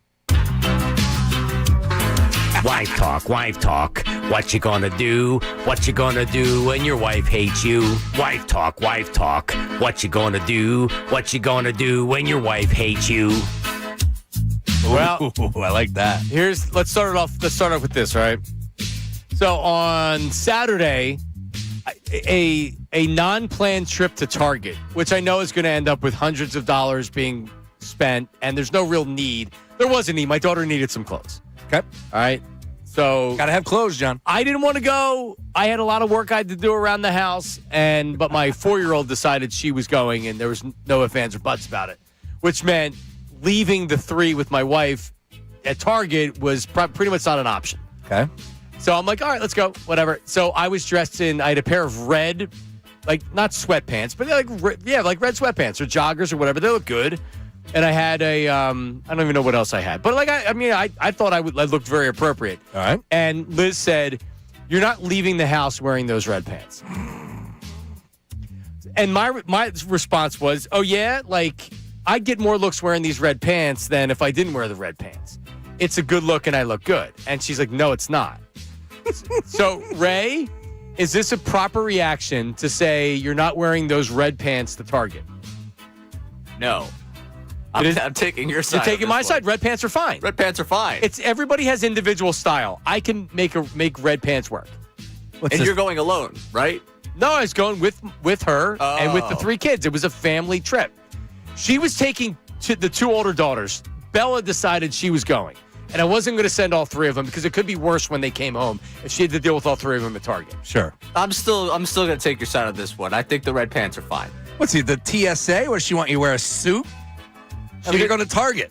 No, she did, because then the following night, that night I had a different. So I tuned in. I put on a different pair of more stylish sweatpants. Okay. And a nice hoodie. So then I was dressed like that. I was doing dishes. We went bowling on Saturday night, and she doing said, the dishes. And she said, "You're not wearing that tonight, are you?" And I said, "No, I was going to change, but I'm trying to do the dishes before we leave." Went to Limerick Bowl. So yeah, we were going out. I was going to put on a pair of jeans and a shirt. Okay. And so then I got changed, and she's like, "Well, you don't have to get dressed up." I'm like, "What? Like, will you give me a break? I couldn't wear the red pants. Then you're questioning whether or not I'm wearing these pants and this sweatshirt to bowling, and then I actually look halfway nice, and it's like you don't have to get all dressed up, getting decked out." So we agree. I can wear the red pants to Target. I'm down with that. Yes, I think Target. Look, you roll in hoodie, sweatshirt, sweatpants, like it's Target. Let's not make it something it's not. And I look good. I could have went to lunch wearing it. I could have went to McGurk's or something wearing it. I'd have to see these sweatpants before I say you look good. I'll take your word for it. I don't have. There was no pictures taken. No, I look fine. All right. I'm a hypocrite for wearing the sweatpants I wear in here and saying that you can't wear your sweatpants to Target. So I really can't go against you on this one. The only argument that I could see on the other side is she is going with you. I thought this was a solo mission. No. Well, that's the reason why she didn't want me to wear it. Right. But ultimately, I feel like if that conversation's reversed, it's like a horrible, horrible dynamic that like would blow up. Like I could never imagine doing the opposite as a man, being like, "Oh, you're wearing that," and then would it be a whole thing? Women can wear stretch pants, yoga pants, always, and it's a good look. Yep. And guys, guys like it. It's easy to wear. It's comfortable. But no one says anything about that. Nope. It's like you wear it's yoga pants and a sweatshirt. It's fine. I just mean the line of saying, "Oh, you're wearing that." Like that line is not even like a thought process in a man's brain. Like if you drop that line, the day's over. There's a lot of that, Ray. There's a lot of that. Welcome to marriage, Ray. Yeah, there's a lot of that. And by the way, you're like you could use an upgrade on your casual clothes. My casual clothes are great. I'm just saying. You're wearing that shirt right now. I can't even take fashion advice from you. Patrick's Day. You know what? To hell with what I said. I'm on her side. What you wear in here every day that we let go by the wayside is fine because it's your fashion and that's the way you want to look. Right. I'm okay with that. It's the fact that you always got to comment on what I'm wearing. I let you come in here and wear that stupid headband with the little. I'm pissed. People thought you had the teardrop going with the green star, whatever. It's St. Patrick's Day, Ray. Yeah. Relax with my fashion over here. You know, I'm not saying anything about your fashion. I'm stating an obvious point, which is your casual fashion could use a little upgrade, Ray. I didn't realize that you were going to get so heated. Ray just turned into the leprechaun on that one. His face is red. He's fired up on that one. You know what? I bet those red pants sucked. All right. Here's number 2. Oh, okay. Yeah. Keep going. The leprechauns are very busy at my house. If people are just tuning in, I don't know if they go to everybody's house, but the leprechauns come to my house. We make traps. In fact, my Jordans were used as a leprechaun trap. I saw last night. I've never heard of this, just so you know. Yeah, I mean, listen, it's I guess you have to live in Upper Providence Township to have it. But yeah, so the leprechauns. But my wife also does she gives them. We get a basket and stuff for them or whatever. So it's almost like a little. They get stuff. Great. Of course they do. Of course they do. So she tries to use that in the check mark of the wife credit. So it's like, look what I do. You don't help me with this. So here's the check right there. Good wife, I'm doing this, you're not giving me help with it. All right? Yep. I say this is in the check mark of being a good mom. Because she ain't doing this for me. She's not making my life any easier. Trust me. The toilets are the leprechauns but they're green. The toilets are green when we wake up in the morning. Yes. Leprechauns are doing that. So she's using it as a wife credit. I say you're a good mom credit. Yeah, I agree. Right? Yeah. Like I don't need to kiss her ass anymore because she's a great mom. She does great stuff. That for the is kids. that is next level stuff that mothers do, and absolutely, yeah. That I would never think twice about. I would never do. Not doing it, but like if you suggested it to me, I would do it, but I would never think about it, right? In that manner, and like these, she does it with every holiday too. She like Easter is above and beyond and everything. She's a great mom, but and I'm appreciative of it, Ray. You should be. But this shouldn't be used as the check mark. Like, see, this is what I do. Now, for me, you're doing that for the kids. I'm not a fan of the checklist. I'm not a fan of because I get they have more check marks on their side than we do. Well, yeah, I mean, they think they do. Just ask her that. Yeah, she'll tell you. Yeah. But yeah, I'm not a fan of the whole. Well, I did this. No. We're a team here. Pinstripes. Yeah. No. You're a team when they want us to be a team, Sean. Let's face it. Otherwise, it's like baseball players are a team, but ultimately they're at the plate by themselves. That's true. And they're swinging the bat. That's true. We're like a baseball team. 1-on-1, mano a mano. Yep, you're right. And this is why Ray's single. Yeah, I was gonna say. Don't make it seem so great, boys. That's wife talk. Nice work. Nice work. I like that. You do not get credit for being the good wife for that. You're a great mom. It's in the great mom credit. I can't wait till I play that open.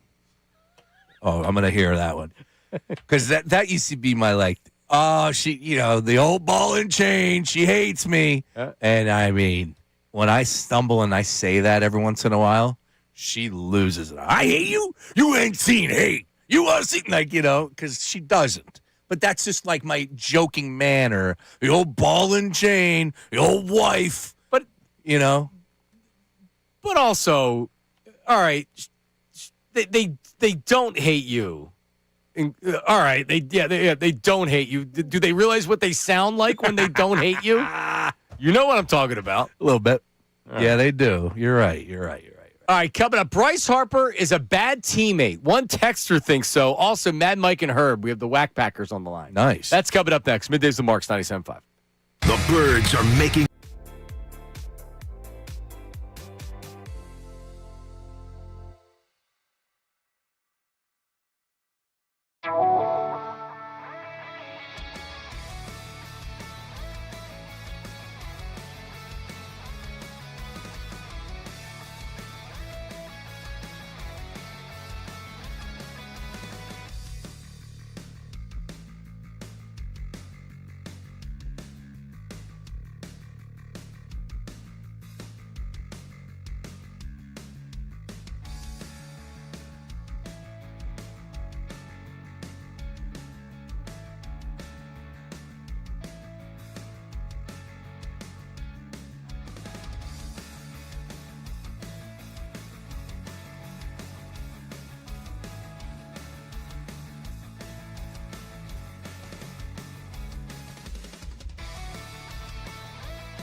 right, let's go to the text line, the Davis Honda text line.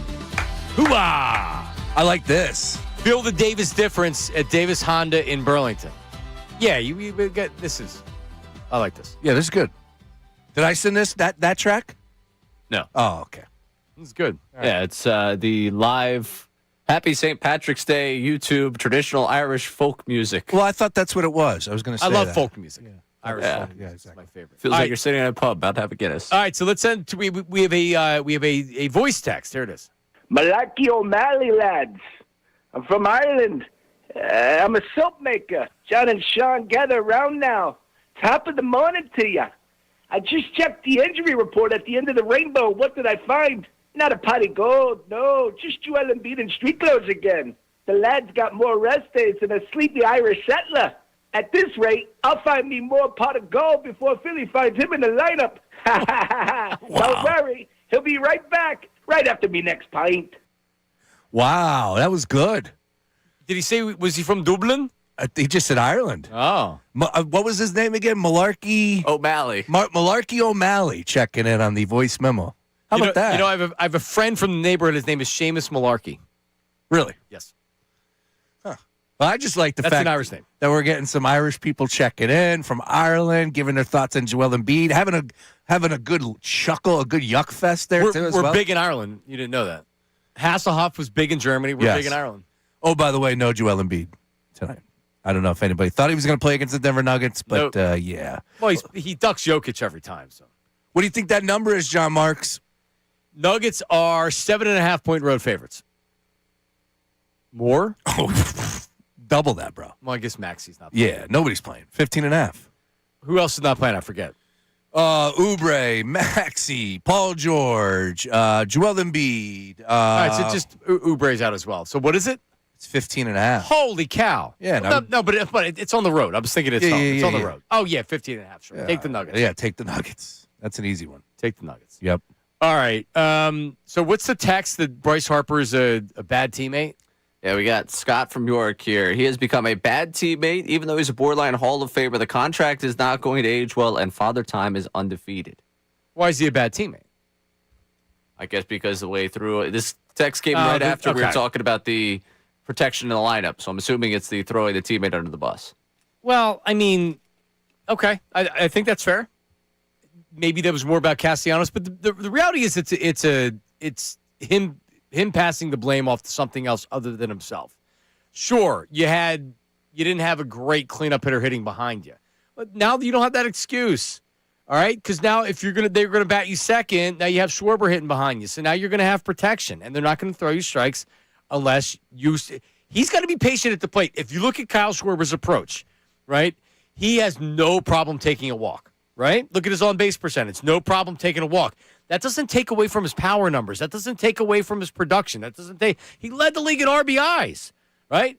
So Schwarber goes up there saying, "You're going to throw me a strike, or I'm going to take a walk," and his approach to the play is excellent. That's what Bryce needs to do. Do you think that would change the player though? Because at the end of the day, Bryce Harper has been successful. I know last year's a little bit of a drop off, but still a good year, right? Like, do you think that type of approach changes a player as well? And I get it if he's doing things that are beneficial to the team to help out score runs. Of course, that's a good thing.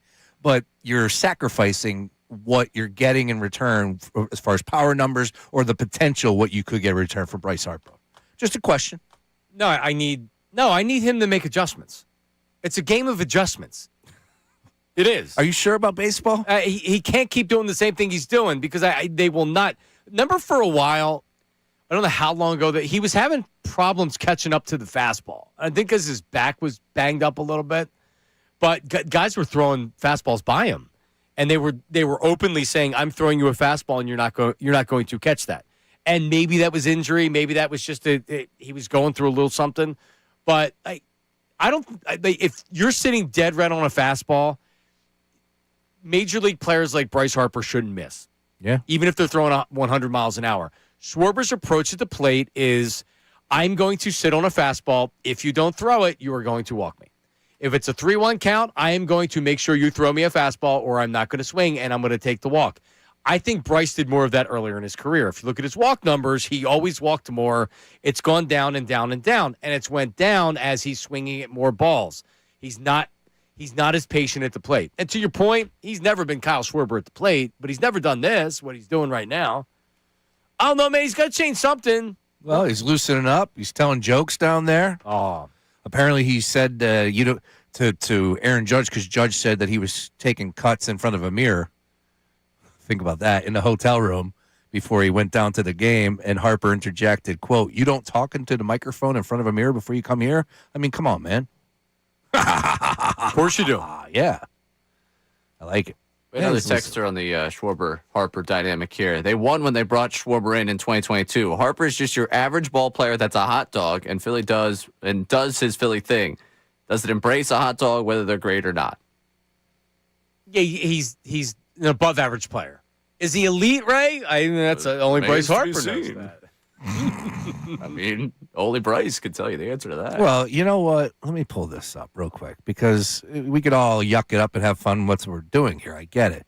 But in the grand scheme of things, what do the odds makers think about his opportunity to win an MVP this year? Because if you're about 20th. If you're on that list, then you are considered elite. And in the National League, Bryce Harper is sixth. Fifth? Tied for fifth. Shohei Acuna.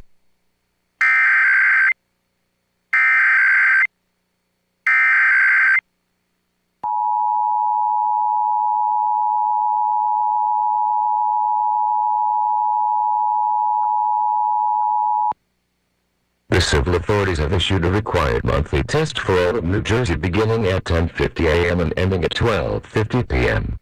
The New Jersey Office of Emergency Management is conducting a test of the emergency alert system. Had this been an actual emergency, the attention signal you have just heard would have been followed by official information or instructions. This concludes the test of the emergency alert system.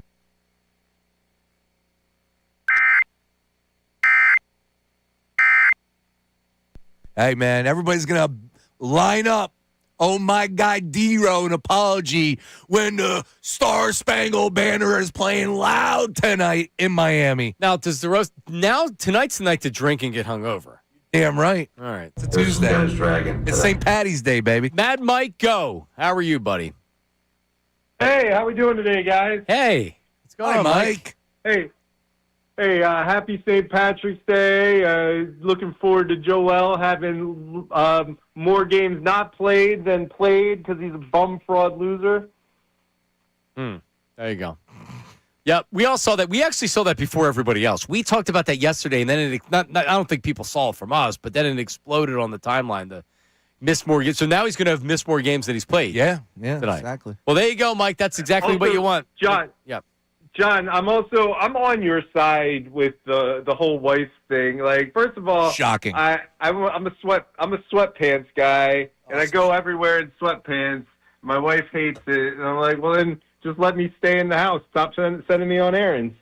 And then also, mine are joggers, not sweat. When you say sweatpants, it sounds like you shouldn't go out. What are you guys wearing? Russell Athletics over here? No, it's man, nice Nike sweatpants. Okay. Nice Nike sweatpants. It's not like Kmart sweatpants. It's nice, nice, casual, comfortable sweatpants. Right. Yeah, and you probably look good in them, Mike. You're a handsome man. Yeah, and I'm right there with you. The only thing is, you wear red sweatpants to Target. You're probably getting asked to get something from the back. A price check. Think you work for Target. That's a good call. That is funny.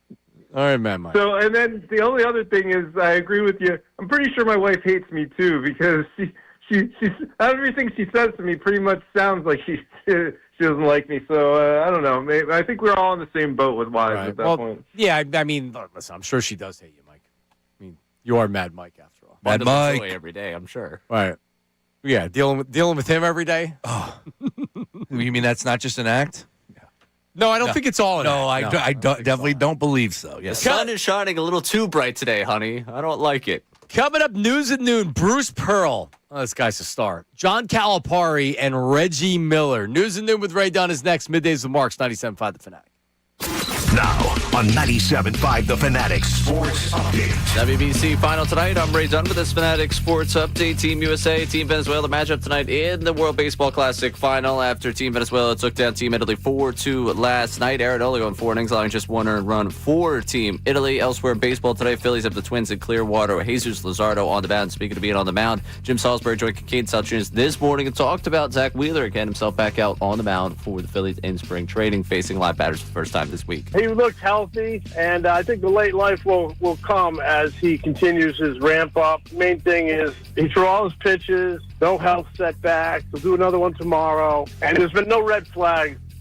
We did have a drug test flagged for a Philadelphia Philly. That's Johan Rojas. He's been suspended 80 games for performance-enhancing drugs. Scott Lauber joined us earlier on in the show to talk about everything going on with the Phillies and the World Baseball Classic. You can catch that conversation one more time on our website or the Fanatic app. Sixers in Denver tonight. Tip-off at 10 o'clock. Catch the game right here on the Fanatic. We'll get into some Eagles conversation coming up 1 o'clock with Jeff Mosher of Inside the Birds and Philly Voice. This update is brought to you by the Hartford Auto Insurance. Drivers 50 and over can count on the Hartford Auto Insurance for protection that brings peace of mind. The Hartford, your protection is their passion. Provided by the Hartford Insurance Group, Incorporated. I'm Ray Tone, your home for the Sixers, Flyers, and the Union. 97.5 The Fanatic and the Fanatic app.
Yeah, but this is called shipping up to Boston, which is why when I hear it, I'm like, all right, I've seen this in every movie that involves Boston. What was this originally? Was this originally from or associated with a movie?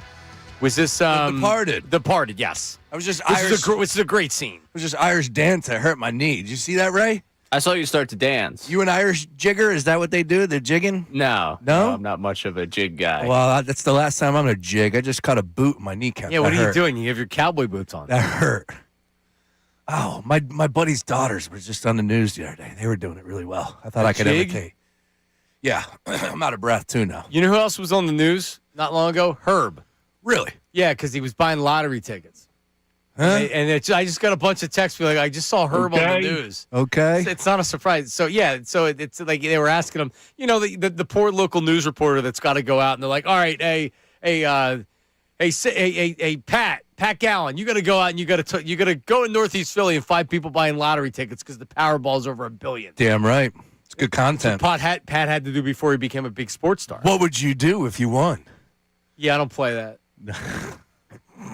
For a month, I wouldn't tell you that I won, and I would get with a lawyer and everything and do what you have to do, and then you'd never see me. Yeah, you'd never see you that, and you would do it right. I'd disappear. Right. Did I win the lottery? No, you didn't. Do we have real breaking news? We do. We have news about an Eagles wide receiver with the last name Brown. The Eagles have signed former Chiefs wide receiver Hollywood Brown to a 1-year, $10 million contract. Okay. All right. Hollywood. Now we're cooking. I actually said not long ago, who do you want as a wide receiver? Hollywood Brown. And we were all like, no, we don't want him. All right, let's look it up. Well, here's what I know about Hollywood Brown. The expectations were that he was going to take on a significant more role with the Kansas City Chiefs, and never really stepped up when they needed him because obviously they were going through a lot of issues at that position. Good player, though, right? Had some really good run with the Baltimore Ravens. Former first-round draft pick, I believe. Yep, 25th overall. They traded him after the third year. I think Arizona gave up first-round draft pick plus for him. Wow. And then he did not have 2 great years in Arizona. He had 67 catches and 51 catches, didn't approach 1,000 yards. Yeah. And Kansas City the last 2 years. He was injured the first year, and then it's 49 catches, 587 yards, and 5 touchdowns last year. Hollywood. I got to find out why he's actually named Hollywood Brown. But look, it's a name that was out there for a lot of people. Again, just did not live up to the hype playing with Kansas City Chiefs and Mahomes, and he's got a burner. Like, that dude ran a fast 40, if I'm not mistaken. 29 turns in June, so still a little young. And look, he's a good option to have on your team. I'm limiting $10 million. Limiting my expectations. What's that number again? 10? $10 million is what Ray said. Yep, $10 million. 1 year, so there's no hanky-panky with the contract. That's what he's making. Good. Don't like hanky-panky. According to Wikipedia, the nickname came from Gus Johnson while he was at Oklahoma due to his hometown of Hollywood, Florida. Gus has taken a step back as far as basketball is concerned. Still great on the calls as far as NFL or college football, but hoops, he was a little undermanned with that UConn game on Saturday night. It wasn't his best performance. Sorry, No. Yeah. What'd you say? The hanky-panky. Oh, you're still. All right. Well, look, we've been saying now, we've been talking about the wide receiver position for a few weeks, obviously. And regardless of what happens with the A.J. Brown, you knew that Howie had to do more. Dotson, of course, was out. Not the biggest piece to the puzzle for the Eagles. I understand it, but you have to replace that, right? If you're going to look at him as a number 3 option, whatever it may be. Hollywood Brown, I don't hate it. If you want any, I don't know if you can get any more of an indicator than A.J. Brown's being traded than this signing. Really? Well, they're paying him $10 million. How much money are you allotting to the wide receiver position? Devontae, A.J., and Hollywood Brown? I'm not telling you I think Hollywood Brown's a good second receiver. He's a huge upgrade on Dotson or anybody they had here as a third. So could you conceivably bring back A.J. and, I mean, yeah. Honestly, this puts pressure on Howie Roseman. If Jalen Waddle, if you're just tuning in, Jalen Waddle gets traded to the Broncos from the Dolphins so it's Jalen Waddle and a 4th-round draft pick to the Broncos for a 1st, a 3rd, and a 4th. So, Ray, Howie Roseman now can't get a 2nd and a 4th for A.J. Brown because that's the only thing that's out there. Howie Roseman needs to get at least what they got for Jalen Waddle. Or, I mean, does he do the trade? That trade exactly with whoever? You have to get a similar deal to what Jalen Waddle got for Jalen Waddle. Now you're getting to the point of, did you push this off too long? Like, how many suitors are there for A.J. Brown at this point? Are the Rams still seriously interested? You overplayed your hand? Could you have? Yeah, sure. Because if you're a team, if you're the Broncos, would you rather have A.J. Brown or Jalen Waddle? It all comes down to if the Patriots want the player, the Patriots are going to end up coming to the table and they'll get a deal done. If the Patriots want the player, and I believe the Patriots want the player. Yes. I don't think you sign Hollywood Brown and pay him $10 million a year unless you're pretty damn sure A.J. Brown's going to be gone. Oh, but what a lackluster replacement? Is that the right word to use for this? I mean, I don't feel overly encouraged if you go into next season with Devontae, Hollywood, and Darius Cooper. A draft pick. Yeah. No, and I don't think Howie is. Again, yeah, but so gut instincts here. If you have A.J. Brown, and then what do? If you're not going to trade him until post-June, then are you still drafting a receiver relatively high that you expect can help you this year? Are you signing somebody else that you expect? Because then it's overkill. Then you have you got to pay because you saw what Dotson stinks, and he made some money down in Atlanta. So unless you're getting a real flyer on a 1 year with a veteran guy, maybe that comes afterwards.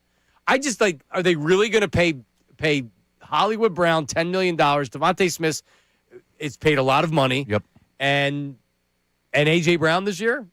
Seems like a lot, man. Yeah. I think the writing's on the wall, and I still believe that A.J. will be moved. It's just, man, if that's your weapons heading into the new year, a rookie, Devontae, Hollywood Brown, Dallas Goedert, Saquon out of the backfield, I don't know if that's good enough for Eagles fans out there. I think they're missing a piece, and specifically with the wide receiver situation. Right? So a little update to this. So Jordan Schultz is the one reporting this. The original tweet said 1 year, $10 million. The tweet has been edited. Ooh. 1 year worth up to $6.5 million. Oh, well, that's a significant difference. And the up to is, that could be $4 million. Give him an opportunity to prove himself here 1 year. But because we're in that territory right now where the agents say up to, and a guy like Jordan Schultz just puts that out there because it's up to. It doesn't mean that it's.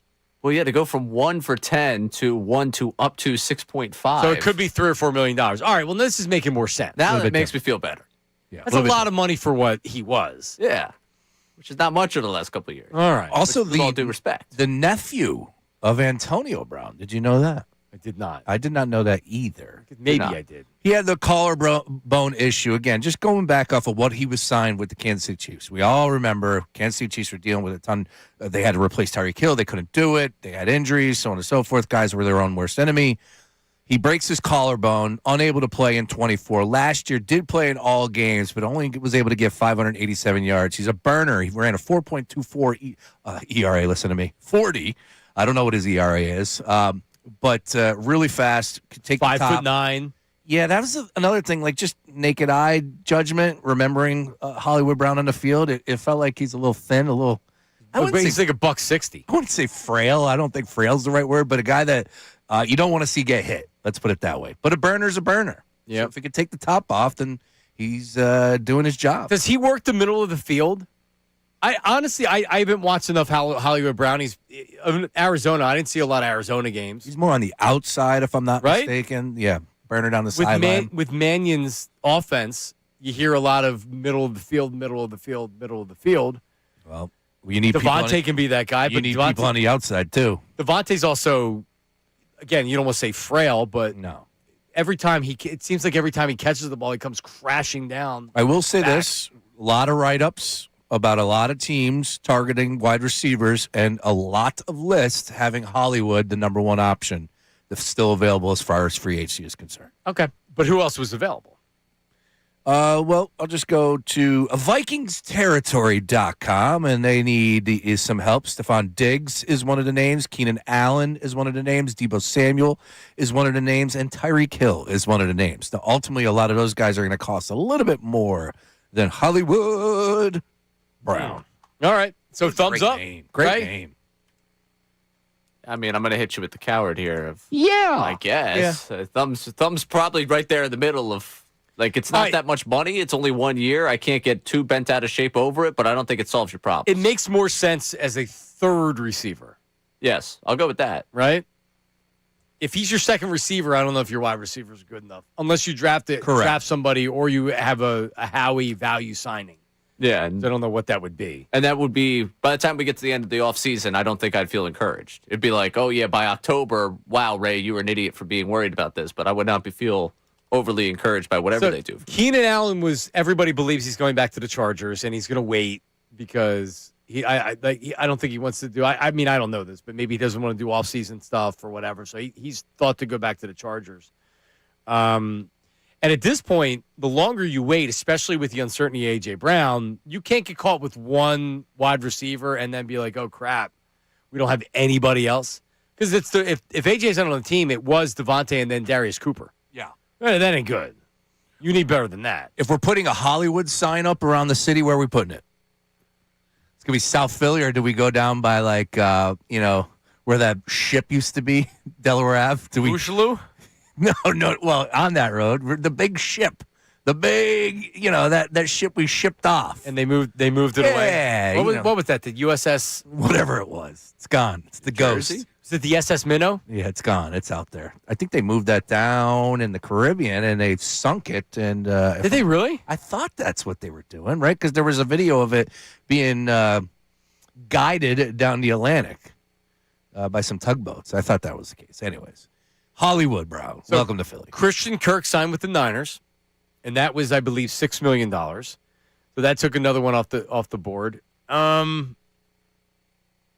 actually, I didn't see what that. Maybe I think maybe it's around $6 million. But names are definitely drying up. Oh, definitely.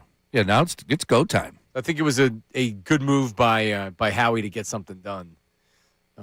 But I don't know what the wide receiver room looks like. Yeah, it's all said and done. It was the SS United States, and it departed on February 19th last year to Mobile, Alabama, where it is being converted into the world's largest artificial reef. See, this is the dumb stuff I remember.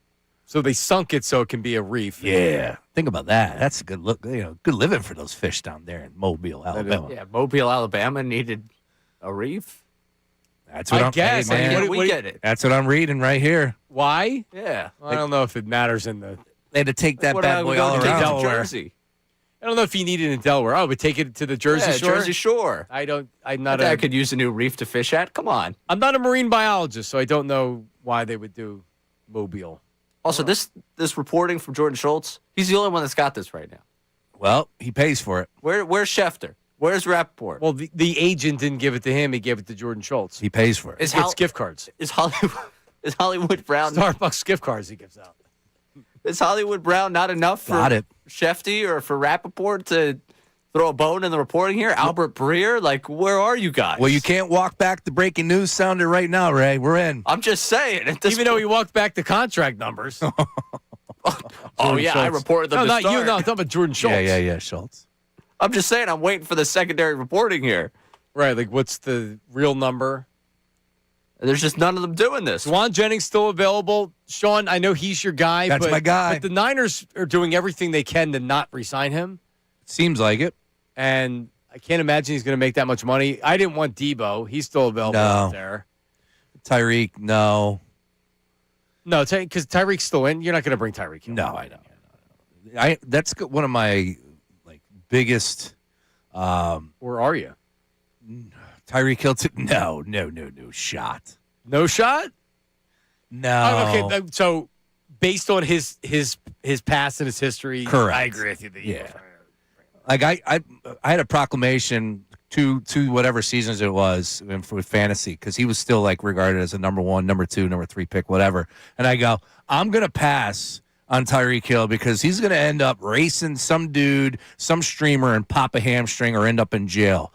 And then on the way to game 1 in Miami, he got pulled over. He got pulled over and arrested. It was one of my greatest predictions in the history of doing this. Obviously, we know what took place, but still. I was like, no, I'm going to pass on Tyreek Hill from fantasy position. But Juwan Jennings, though, love him. Love to see him in an Eagles uniform. Again, not going to make the huge difference as a number 1 guy. No, but he is a guy that you can bank on. Good body over the middle, good hands. And look, I just think a little undervalued in that 49er offense because of some of the great names that they had. All right, so let's play this out, right? Ray, help me with this too. How do you now navigate the AJ trade? because you really need to sign another wide receiver if you're going to trade A.J. Brown. But, how can you sign another wide receiver? Because then the leverage goes down. And unless Howie says, I'll get what I want from the Patriots, I'm not really worried about it. But you need to sign a third wide receiver. If AJ's not going to be here, who are your wide receivers? Hollywood Brown's fine. He can be a part of three wide receivers. But who's your second receiver if it's not going to be AJ? Are you drafting that guy and now he's going to be your starter? Are you looking – because if you sign somebody right now and it's like, all right, well, that's going to be your other guy, you can really only sign a 4 or a 3 and hope that he can be the 2 if AJ's not here. I don't know. It just seems like that this isn't getting any more easier for the Eagles to trade A.J. Brown than before. No, it doesn't feel like it's getting easier because we still are talking about, like, every insider in the world thinks they came up with the June 1st date right now because they have to remind you that the money's not there. But also the options for the Eagles. Drying up. It's the Patriots. Yep.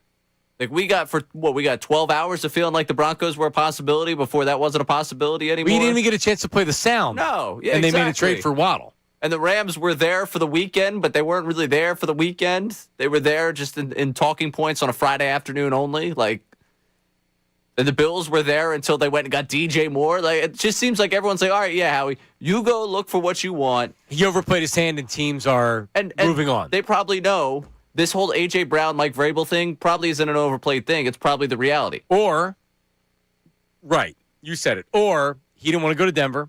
He didn't want to go to Buffalo. Correct. Which we were told the destinations. Breer said the 4 places he wanted to go. Denver was not one of them. Buffalo was not one of them. Yep. So he's saying, nah, not really, so they move on. If he didn't want to play for the Bills, maybe the Bills were interested. And when he said no, then they moved on. And Denver, conversations. And then they moved on. He didn't want to go to Denver. Maybe they had conversations with his agent. His agent said, no, not really. Yeah. Oh, that's fine. Doesn't help the Eagles. And that probably is the whole welcome a trade thing. Where, like, this whole welcome a trade thing, he hasn't requested it. He's basically said, yeah, I want to go to the Patriots. Like, it's not like a request. It's just like, that's where I want to So the request is trade me to the Patriots. Right. And he would welcome it, but he hasn't requested to be traded because the request to be traded, he just wants to be traded from the Eagles. It's not that he just wants to be traded from the Eagles. He wants to go one specific place. He wants, hey, this whole contract thing I've got with you, Philadelphia Eagles, that's nice. I want to be in a Patriots uniform. Wasn't Baltimore also not on that list of teams he wanted to go to? It was the Chargers, Chiefs. Where else? Did the Rams make Were the that Rams list? on that original one? I thought it was just the one LA team. Yeah. It would shock me if. Oh no, Kansas City. Kansas City. That's right. Yeah. Look, and they just want to see AJ happy. We all do. That's it. Oh, stop. All of us want to, Ray. We just want to see him happy. I want to see him in Eagles green. Look, if you're filling out the roster right now or the depth chart for first team as far as Eagles offense is concerned, are you including AJ Brown or are you leaving that wide receiver one blank? Or are you bumping Devontae up? I'm just curious. If you're curating a post right now, Devontae's the number one. Okay. And AJ is I love it. I mean, he's on the team. Yeah, but he ain't because he gonna be still on is on the team. So you still feel strongly that he's being traded? You don't? I do. I do too. Yeah, I do too. I think it's wavering a little bit just because what Ray is saying, which is did Howie overplay his hand? Asking for the no, we're not moving off a first and a second, and then teams are saying, okay, well, we're just going to move on then. Unless you have the answers to the test, which is the Patriots want him. The Patriots know they want him. AJ know that he wants him. It's a matter of them playing chicken. It's going to take time. Going to take some time. Like George Harrison said. Ray, what's your percentage? I was 95. What's that grumbling over there? 90. What's he grumbling Just about? the fact that we're going to do this for 2 months. Oh, yeah. And also, right now, I'm getting really annoyed with Jordan Schultz because he reported this 20 minutes ago. We haven't gotten a McLean. We haven't gotten a Berman. We haven't gotten a Rappaport. We haven't gotten a Schefter. I'm be really, really mad if Jordan Schultz swung and missed on this one. Well, and this is also like when Schefter tells the story of he has to take his phone into the shower, right. or if he's making love with his wife, he has to have the phone with him. Because if something like this happens, he can't be waiting around for 20 minutes and gets – because if Jordan Schultz has it, he needs to then have a follow-up 3 minutes later. Right. Someone else needs to report this, right? And he hasn't. No one has. Nope. No, it's already gone out. Our clip from 20 minutes ago is already on the Fanatic's Twitter and Instagram. And we haven't gotten another insider that went with this. This stinks. Yeah. Waiting for John's favorite Rossini over here to follow up. He went from $10 million to $6.5, and now we've got no other insider touching this? I don't like it. Big charcuterie board here. Nice. Oh, never mind. There's McLean. There it is. All right, what we got? All right. 1 year contract, source confirmed. So, Good. all right. Now I believe he's here. I believed it. I believed it. I just like reassurance. Schultz has proved his worth to a point. I'm blocked by him, a matter of fact, but he gets info from agents. That's correct. He's getting stuff. He's paying for it. What do you think? $4 million? 1 year, $4 million, and then a bunch of incentives. Yeah, sounds about right. Yeah, sure. All right. I mean, Crossing Broad beat Adam Schefter to this. Listen. They got a story up. It's not even just a tweet. Is Shefty not allowed to nap? Maybe he's at a doctor's appointment. All right, then where's Rappaport? I mean, they're combining NFL Network and ESPN. ESPN's got the Tournament Challenge Marathon going right now. Come on, one thing at a time. Yeah. Got a I first got to four. turn on McAfee and see if McAfee's got it. I'm sure he's yelling. First four tonight. All right, coming up, we'll do the news at noon. Coming up next, right, Ray? Yeah, let's do the news at noon coming up next. Because I wanted to hear Bruce Pearl and John Calipari and Reggie Miller. Bruce Pearl stuff's... No, Bruce Pearl is a star. He is a total... In his own mind, he's a for total sure. He's a total ass, but he's a star. In his own mind, he is the star. At least for a couple days. Just not as big a star as his son is. That's coming up next with News and Marks 97.5. Now on 97.5 The Fanatic Sports Update. The Eagles sign Hollywood Brown. I'm Ray Dunn with this Fanatic Sports Update. The Eagles have made a move for a wide receiver, and it is Hollywood Brown that they're signing to a 1 year, reportedly $6.5 million contract. Hollywood Brown spent the last couple of years with the Chiefs, was originally drafted by the Ravens, spent some time in Arizona. The Eagles add to their wide receiver room. We're still waiting for the bigger news for wide receiver named Brown. A.J. Brown, still nothing new on that front. We'll talk to Jeff Mosher of Inside the Birds and Philly Voice coming up at 1 o'clock about the addition of Hollywood Brown and everything going on with the Birds. Elsewhere in Philadelphia sports, the Phillies host the Twins in Clearwater today. Jesus Luzardo on the mound. In the world of baseball tonight, it's Team USA and Team Venezuela matching up in the WBC final. Venezuela 4-2 win over Italy last night to get to that final. The Sixers in Denver tonight, tip-off at 10 o'clock. You can listen to the game right here on 97.5 The Fanatic. This update's brought to you by the Hartford Auto Insurance. Drivers 50 and over can count on the Hartford Auto Insurance for protection that brings peace of mind. The Hartford, your protection is their passion. Provided by the Hartford Insurance Group, Incorporated. I'm Ray Dunn, your home for the Sixers, Flyers, and the Union. 97.5 The Fanatic and The Fanatic.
there was a hole, a rare hole, a rattling hole with a hole in the Are you a bog, big in the bog, in the Irish car bomb fan?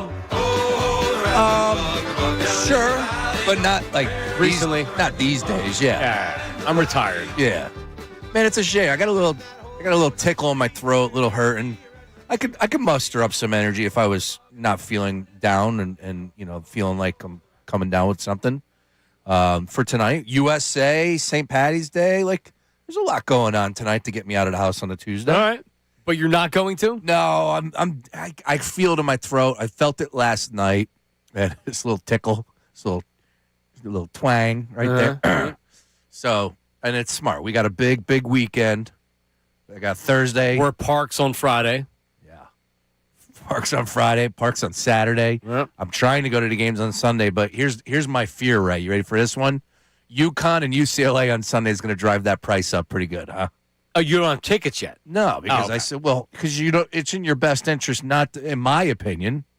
I'm rolling the dice here. I'm a gambler. Shawnee likes to gamble. Might end up, depending on who the teams are. Yeah, might end up being cheaper to wait. Correct. All right. So we'll see what happens. All right. Plus, we know people. We do. Hey, so if anybody's listening and you're looking for a companion for Sunday, Sean's looking for a free ticket. I need two. Need two you though. Need two. Yeah, okay. Beef's rolling with me. 2 tickets. Yeah, 2. All right. Me and Beef. Not just one. This ends with him at Stateside Live for a couple of hours waiting to see these tickets. Ray, that's not how it works. He will weasel in. I got Ricky Bo's credit card. All right. Yep, he's got it. Yeah, Ricky Bo, big UConn fan. I'm checking it out. Yeah. All right, They're playing at 10:30. They're playing. He came in yesterday. He's like, "Have you ever heard of a team playing after 10 o'clock on the East Coast?" Everybody's yelling about it. Makes no sense. It's crazy. Yeah, it's late. All right, let's get to the news at noon, Ray. What do we got? News at noon with Ray Dunn. News at noon with dun. All right, we're going to start with Bruce Pearl while we're talking college hoops. It's the biggest story pretty much of this tournament right now is Bruce Pearl and his work in media and how unbiased he is, because he went on the Dan Patrick Show and he was asked, can you be unbiased when talking about your son?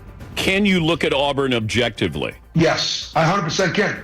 I think it's okay that Auburn and Oklahoma, for example, aren't in the field. I think it's okay. They should have won one more game. And so there's nobody complaining about it, but I pride myself on telling what I really think. Was I rooting for my son? Of course I was rooting for my son. People say, well, you got your son the job. No, I didn't get my son the job. My son played for me. My son was an assistant for me for 11 years. He was the associate head coach. He was the defensive coordinator. Did I help him? Absolutely I did. As a dad, of course I did. Yeah. Yeah, it comes back to 17 and 16, and here he is on a national program, Selection Sunday, the show, and he's pounding the pavement, acting out for Auburn. Again, 17 and 16 was their record. It really was a disgrace when you just look at that aspect of it. Did his son deserve an opportunity to get potentially an interview for that job? I'm not here to argue that. He got the job because of Bruce Pearl. Bruce Pearl is still being paid by Auburn. Right. Yeah, I mean, nepotism happens all over the place and all the time, right? Yeah. So, yeah, of course. Of course, I mean, it didn't play a factor. Come on. It doesn't mean that he can't make his own career and own path and everything like that, but still, to act like that's not something people are talking about. And like you had said, Sean, and this is CBS's fault. CBS knew what they were getting from Bruce Pearl. They knew he was going to do that. And I mean, you could say it was a smart move. You could say that this is stupid. You care about the basketball, but we're talking a lot of Bruce Pearl these last couple of days, and that's not something we were doing. I mean, the games don't start till today, so. No, he's always been this outlandish cat. Won a bunch with Tennessee, went to Auburn, struggled. I didn't think he was going to last as long as he did. Then turned it around and had them being a juggernaut in a few seasons. And then this whole nonsense of handing it over to his son, those things happen, right? It doesn't surprise me, but I am a little Bruce Pearled out. if I could be honest with you. I am too. Yeah. Yeah, I can't imagine he'll make it in the news at noon again. I think this is it for him. You sure about that? Unless Miami of Ohio gets absolutely smoked and he comes on the post game and is ripping them, and then we'll have to play that. Oh, this tournament hasn't even started. That's a statement by you, right? I mean, hasn't even started this yet. is kind of, he's ridden the wave at this point. There's nothing. Well, that's you don't not think true. he's going to say something dumb That's again? A good point. He could. That's a good point. He Or super opinionated that people disagree with. Oh, look, he's trying to do other things outside the world too of sports, which is always catching attention. So I'm waiting for another Bruce Pearl update on News at Noon with Ray. Dun. All right. Well, we won't swear off of the Bruce Pearl news in that case. We'll go to an actual college coach that's going to be participating in this tournament because John Calipari is not happy. He is upset that his team's playing on Thursday after playing on Sunday in the SEC championship. Wow. Here is him on Mad Dog Radio. The issue that we have is, do we continue to play on Sundays? Why would you play on Sunday if the two finalists are playing, us and Vandy, and all you're going to do is hurt one, or whoever wins, they're not moving at all anyway. But if they lose, they're going to flip with the other guy. Either they got to fix that within the committee, or we got to play on Saturday and forget about lead into the show. We got to do what's right for our young people. Oh, you got to do what's right for the young people. That's all he cares about. A.J. Brown and the young people. Want them to be happy. Yep. All right, so I will say this. He's got a point. He's not wrong. And the reason Ray's rolling his eyes at me. All the other, there's 3 championship games on Sunday? Why is the SEC being, I'm biting my tongue on this one. I believe it's because they're on CBS. The SEC championship game is being played on CBS, correct? ESPN.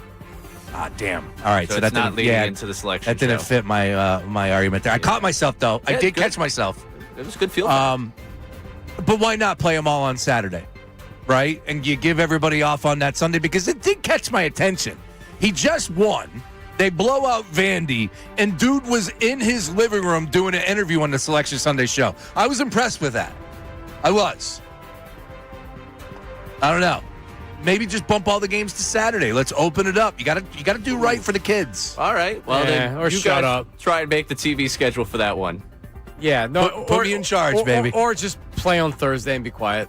Yeah. I don't know. I mean, it is 4 days. There's a lot of nonsense with this, like the fact that you got teams going to San Diego from the East. Yeah. Yeah. There's a lot of it. Is my point. So it's like everybody's crying. Just let's go ahead and check rock. Nobody play the game. Yeah. Nobody's upset for the no-name conference winner that's a 16 seed that has to play in Dayton on Wednesday night after winning their conference on Sunday. Or, God forbid, Tuesday playing on that Saturday. Here's the question, Ray. Have you filled out a bracket yet? Yes. Do you have Arizona losing to Arkansas or Arkansas over Arizona? I believe I have Arizona over Arkansas.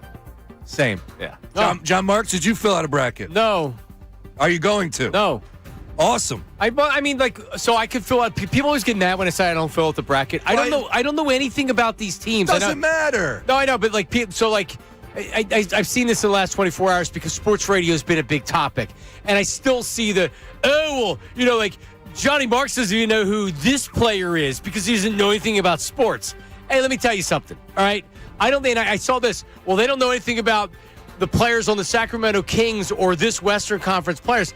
I don't care. I can't name the roster of the Kings, nor do I care to name the roster of the Kings. I got other stuff going on in my life than to be looking at Western Conference bad teams, all right?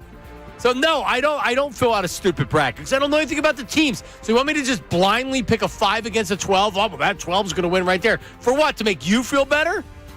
DeMar DeRozan, Russell Westbrook, Precious Achiuwa. Well, here's a guy that needs to know something about those NBA teams. Yeah. Reggie Miller, who came to the defense of Bam Adebayo. All right, play it. I don't care if it's your local church league.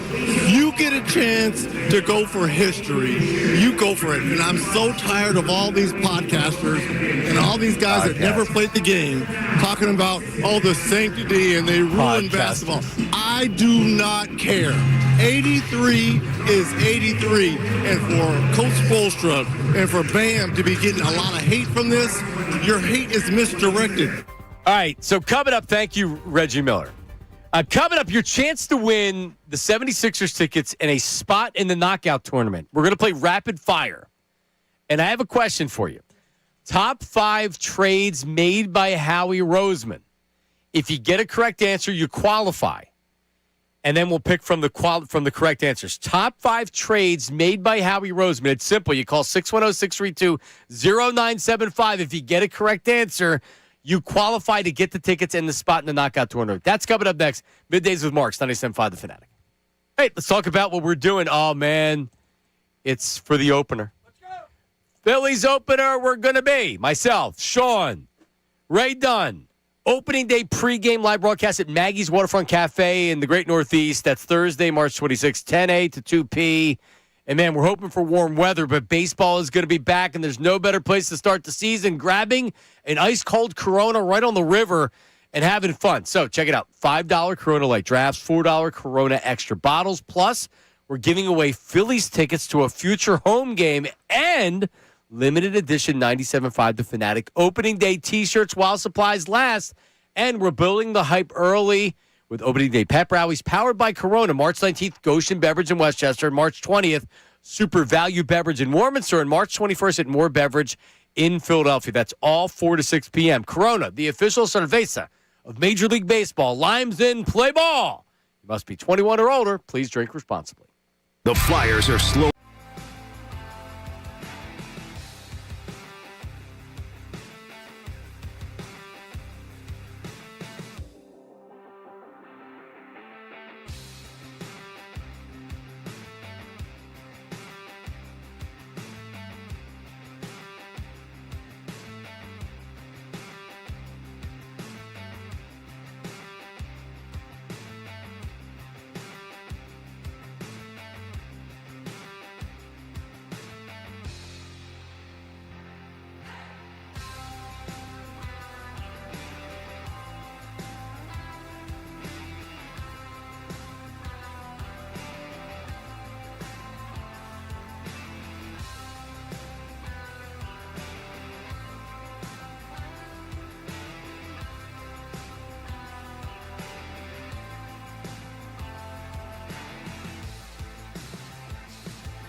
Coming up at 1 o'clock as the Eagles signed Hollywood Brown to a 1-year contract. Great day to have Mosher on the program. Great day. Love it.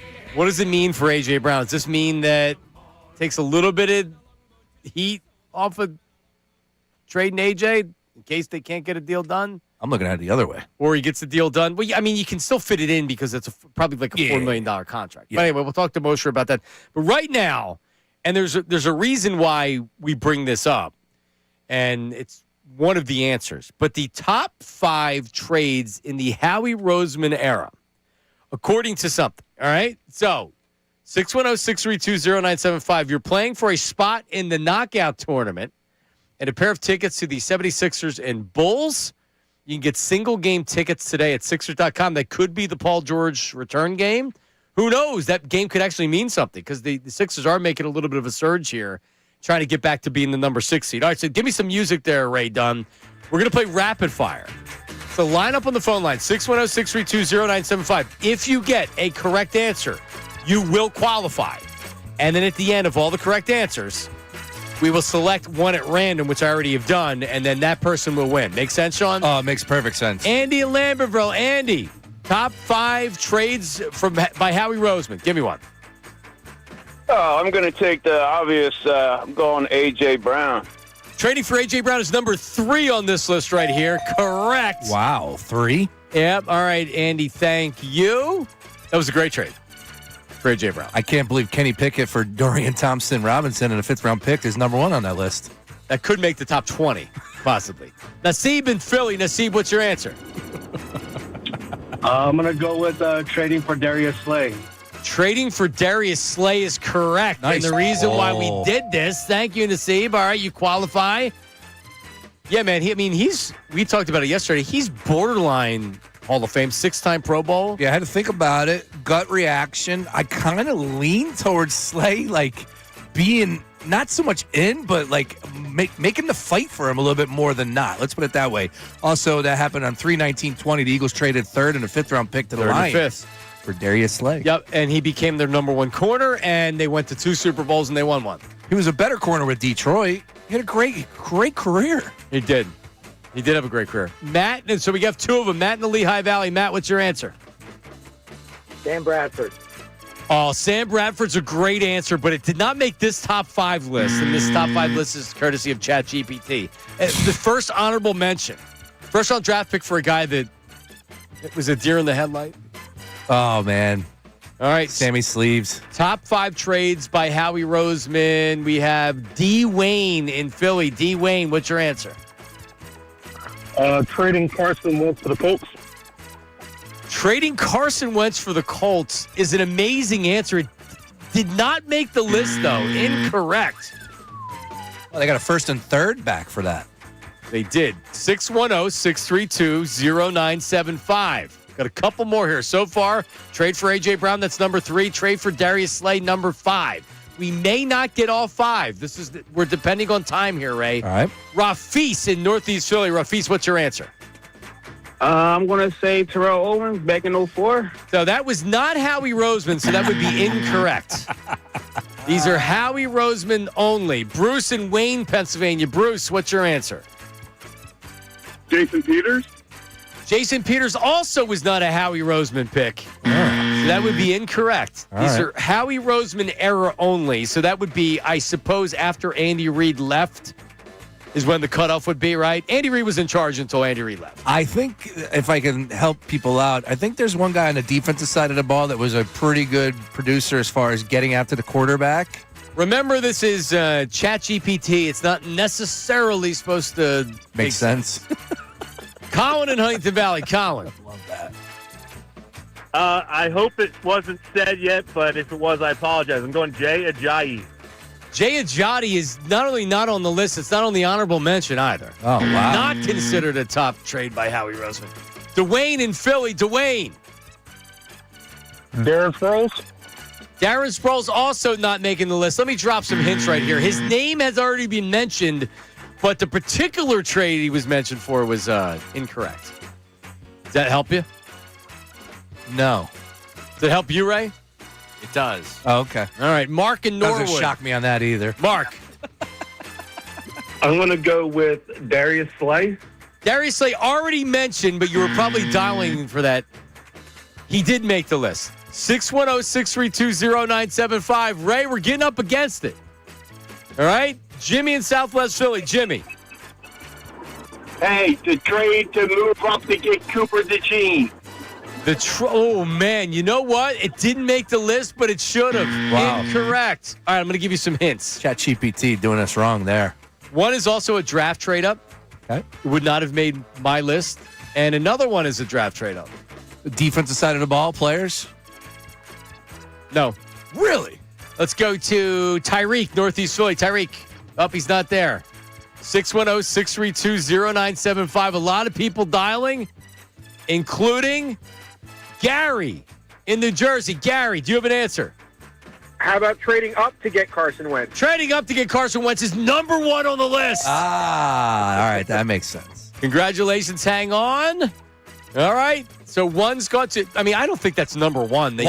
Walk me through that one. What was that deal again? They traded up to get number two, and they gave up a lot, but it won a Super Bowl. I don't remember exactly. They traded up twice, right? He traded up once and then traded up again. Okay, there you go. I do remember that. Great maneuvering to get to two. Yeah. Goff went number one. Yes. Wow, that was a long time ago. We have two left, and one no one's going to get. Okay. Brian in Pottstown. Brian. Did you just say the Carson Wentz? Carson Wentz trading up. No, not Sam Bradford, but trading up to draft Carson Wentz is number one on this list by ChatGPT. All right, I'm not sure then, so I'll go Michael Bennett. Michael Bennett, incorrect. I loved his shoulder pads. Paul in South Jersey. Paul, you may be the last answer. Hello, Paul. Hey, how about Chris Long? Chris Long, which was that a free agent signing? Incorrect. All right, we'll try one or two more here, and then we'll pick a winner. Daishi, Philly, Daishi. Yes. What's your answer? I mean, C.J. Gardner-Johnson trading for C.J. Gardner-Johnson. Oh, that's a good one. It did not make the list. All right, so yeah, the winner was whoever had the third answer. So the winner is whoever had the third answer. Ray? Gary in New Jersey. Gary in New Jersey. Congratulations, Gary. Nice work, Gary. According to ChatGPT, okay, the top 5 trades of Howie Roseman era, the draft day trade for Carson Wentz. Yep. So this was not mentioned. The trade up for Devontae Smith, where they traded back and then they traded back up to get Devontae Smith, which I would have never thought of that. Yep, exactly. Me neither. Trade for A.J. Brown. And how about this one? Trade down for the Saints, swapping picks and getting that extra first-round draft pick. Remember, they traded down. The Saints, I think, drafted a offensive lineman with it. The Eagles traded down. Was it the year they had the extra draft picks because of the Carson Wentz trade? Mm. And they were able to use that capital to go up and later get Jalen Carter. I like that one. Honorable mention, Sam Bradford. Yep. Golden Tate. Yeah. Give up a third-round draft pick, and they got a touchdown in that Bears game. Jordan Davis. Yeah, there you go. The trade up to get Jordan Davis. Darn right. All right, odd list, but again, it's ChatGPT, right? Any ones we're forgetting? No. I'm sorry. I'm going. YouTube chat's telling me I got this wrong. It's the third person that got one correct or the third answer on the list? The third person that got it correct. It was Gary. Okay, it was Gary. Yeah, you were right. Yeah. I know they're sticking up for their boy Andy, and we love Andy in the YouTube chat, so I don't want to screw Andy out of it's the the correct third. answer. It's the third correct answer. Yeah. That gets it. Got it. I thought Hassan Reddick would have been on that list. Was that a trade? Yeah, no, they signed. That was a a free agent. Then they traded him to the Jets. That's right. But the point of the segment was brought up upon. That was a hell of a trade for Darius Slay. Yeah. Third and the fifth. He was a number one corner for sure. And when you have a number one corner and you set it and forget it, then you can worry about the other stuff. And they haven't. Again, now they have a 1. Now they have a 2. And they have some other guys too. He's always moving. He's never settling. Coming up, Jeff Mosher, his thoughts on the signing of Hollywood Brown, and Dallas Goedert coming back. 1 year, $7 million. And what does this mean for A.J. Brown? That's coming up next. Jeff Mosher. After this, don't go anywhere. Now on 97.5 The Fanatic Sports Update. Hollywood comes to Philly. I'm Ray Dunn with this Fanatic Sports Update. It's brought to you by Papa John's. Introducing new pan pizza from Papa John's. Order a medium one-topping pan pizza, just $11.99 when you download the Papa John's app or at papajohns.com. Better ingredients, better pizza, Papa John's. The Eagles have signed wide receiver Hollywood Brown to a one-year contract worth up to $6.5 million. They add to their wide receiver room. Nothing more yet on the front about what they're going to end up doing with wide receiver A.J. Brown. This obviously comes just a few days after they brought Dallas Goedert back on a one-year contract worth around $7 million. So they begin to bring in some pass catchers for the upcoming season. But again, nothing yet on the front of what they'll do with A.J. Brown. We'll talk to Jeff Mosher of Inside the Birds and Philly Voice coming up in the next segment about what's going on with the Birds. In the world of baseball tonight, it's Team USA and Team Venezuela in the World Baseball Classic. Final, Team Venezuela, the 4-2 win over Team Italy last night. Johan Rojas was suspended 80 games for performance-enhancing drugs yesterday by Major League Baseball. And the Sixers in Detroit tonight. Tip-off at 10 o'clock. You can listen to the game right here on The Fanatic. This update brought to you by the Hartford Auto Insurance. Drivers 50 and over can count on the Hartford Auto Insurance for protection that brings peace of mind. Hartford, your protection is their passion. Provided by the Hartford Insurance Group, Incorporated. I'm Ray Dunn, your home for the Sixers, Flyers, and the Union. 97.5 The Fanatic and The Fanatic app.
This is a good one, Ray.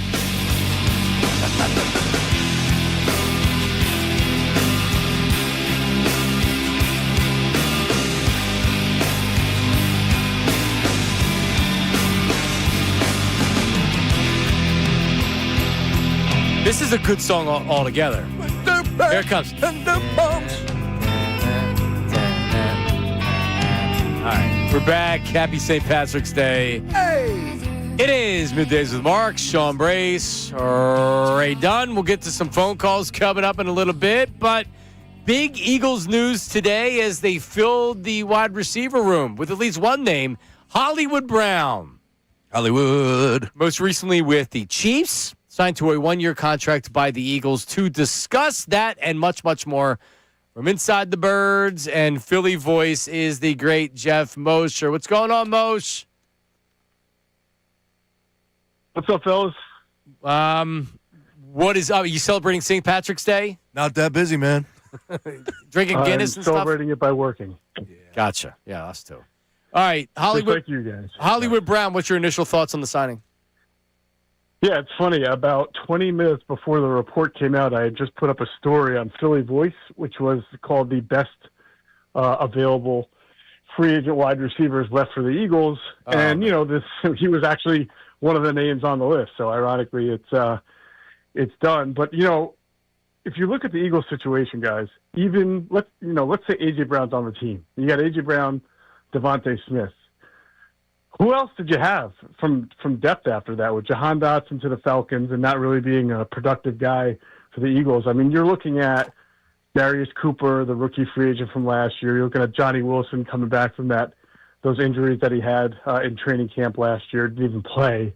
And that's it. Like, you're just not looking at a deep at all wide receiver core. And so I felt the Eagles needed depth, especially if they were going to move on from A.J. Brown. And not only depth, I've always felt they needed a true slot receiver, especially for the offense that we think they're going to run. Now, Brown has been an inside and outside guy throughout his career. He did play a decent amount of the slot with the Chiefs.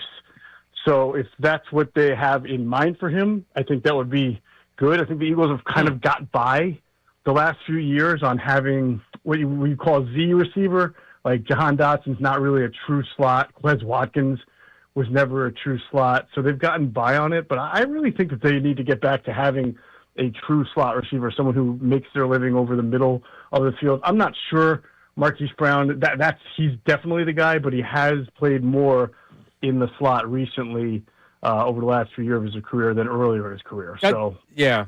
So does this make you can he be the second wide receiver of this team? In other words, if they do trade A.J. Brown, and I'll get your thoughts on that in a second, but is he your third wide receiver? And if he's your second wide receiver, that's not good enough? Yeah, if he's your second wide receiver, I don't think that's good enough. I mean, if you're telling me you're going in with, I suppose it would depend, John, on who else they added or another who three they drafted. But if A.J. Brown gets traded and you go in with Devontae Smith as your one and Marquise Brown as your two, I still want to know then who's your slot receiver. Yes, you have Dallas Goedert. Yeah, you can throw the ball to the running back a little bit, but you need more than that. No, I agree with you 100%. But I still believe they're going to trade A.J. Brown. But so that's the question is, if they're still going to trade A.J. and the timing thing, it may be after the draft. It may be after a lot of other names are gobbled up. So if the Eagles then draft a wide receiver high in the draft, then aren't you signaling, yes, he's definitely getting moved? I don't know. But it's a delicate situation with how he's trying to do here because if you're going to draft somebody and that's going to be your number 2 or your number 3, so if it's going to be Cooper, Hollywood Brown, a draft pick, and Devontae, man, you're really drafting for need, and that's how you get in trouble. If you misfire and you pick the wrong wide receiver, that's a potential problem. Yeah, I agree with you. And, it'll be very interesting to see what the Eagles are going to do with the money that they were that they were going to give to Jalen Phillips. They have somewhere in that $25 million neighborhood that they were expecting to pay him. That's not, and it's not like they're going out here splurging in free agency. So I would look for Howie then to be aggressive on the trade market. I already think he's going to have to be that for edge, right? I mean, we can have the same conversation. They don't have a number 1 edge rusher. They wanted Jalen Phillips. He left. They've got that money. They don't want to spend the kind of money that's going to cancel out the 3rd-round pick that they're going to get. So that's where they have to get creative, and that's probably got to be through the trade market and through the draft. But you can never, like you just mentioned, you don't want to put yourself in a situation where you have to take a player at a certain position in the 1st or 2nd round because you left yourself thin there. That's the opposite of what the draft is all about, and unfortunately, it's still what too many teams feel like they have to do. But the Eagles have been pretty good about not doing that, but they're starting to get thin here in some spots that make you wonder what's Howie going to do before this draft to make sure he doesn't have to reach in any round. Yeah, Jeff, I was going to go and target my question about the defensive end, but since you just hit on that, I'll go ahead and pivot to Dallas Goedert, who inked a new deal on Monday. 1-year deal. What did you hear about that? Were you surprised that that was all he could get? Was there an opportunity for Dallas to go elsewhere? Your thoughts on Goedert returning?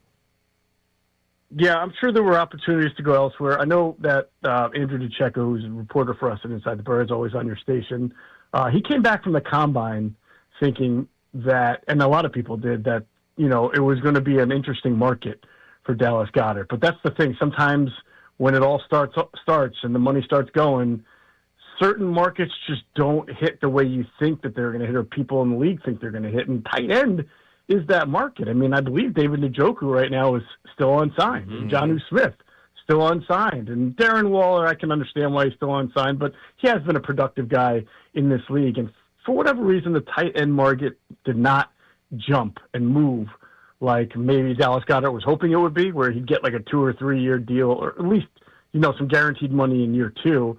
And it materialized for the entire position. So that made it easy for him, who wants to be in Philadelphia. He's thrived here. He's won a Super Bowl here. I don't think he wanted to go anywhere else. So it worked out for both sides that he can come back. The Eagles can get him on a 1 year deal that really doesn't cost them a whole lot of money.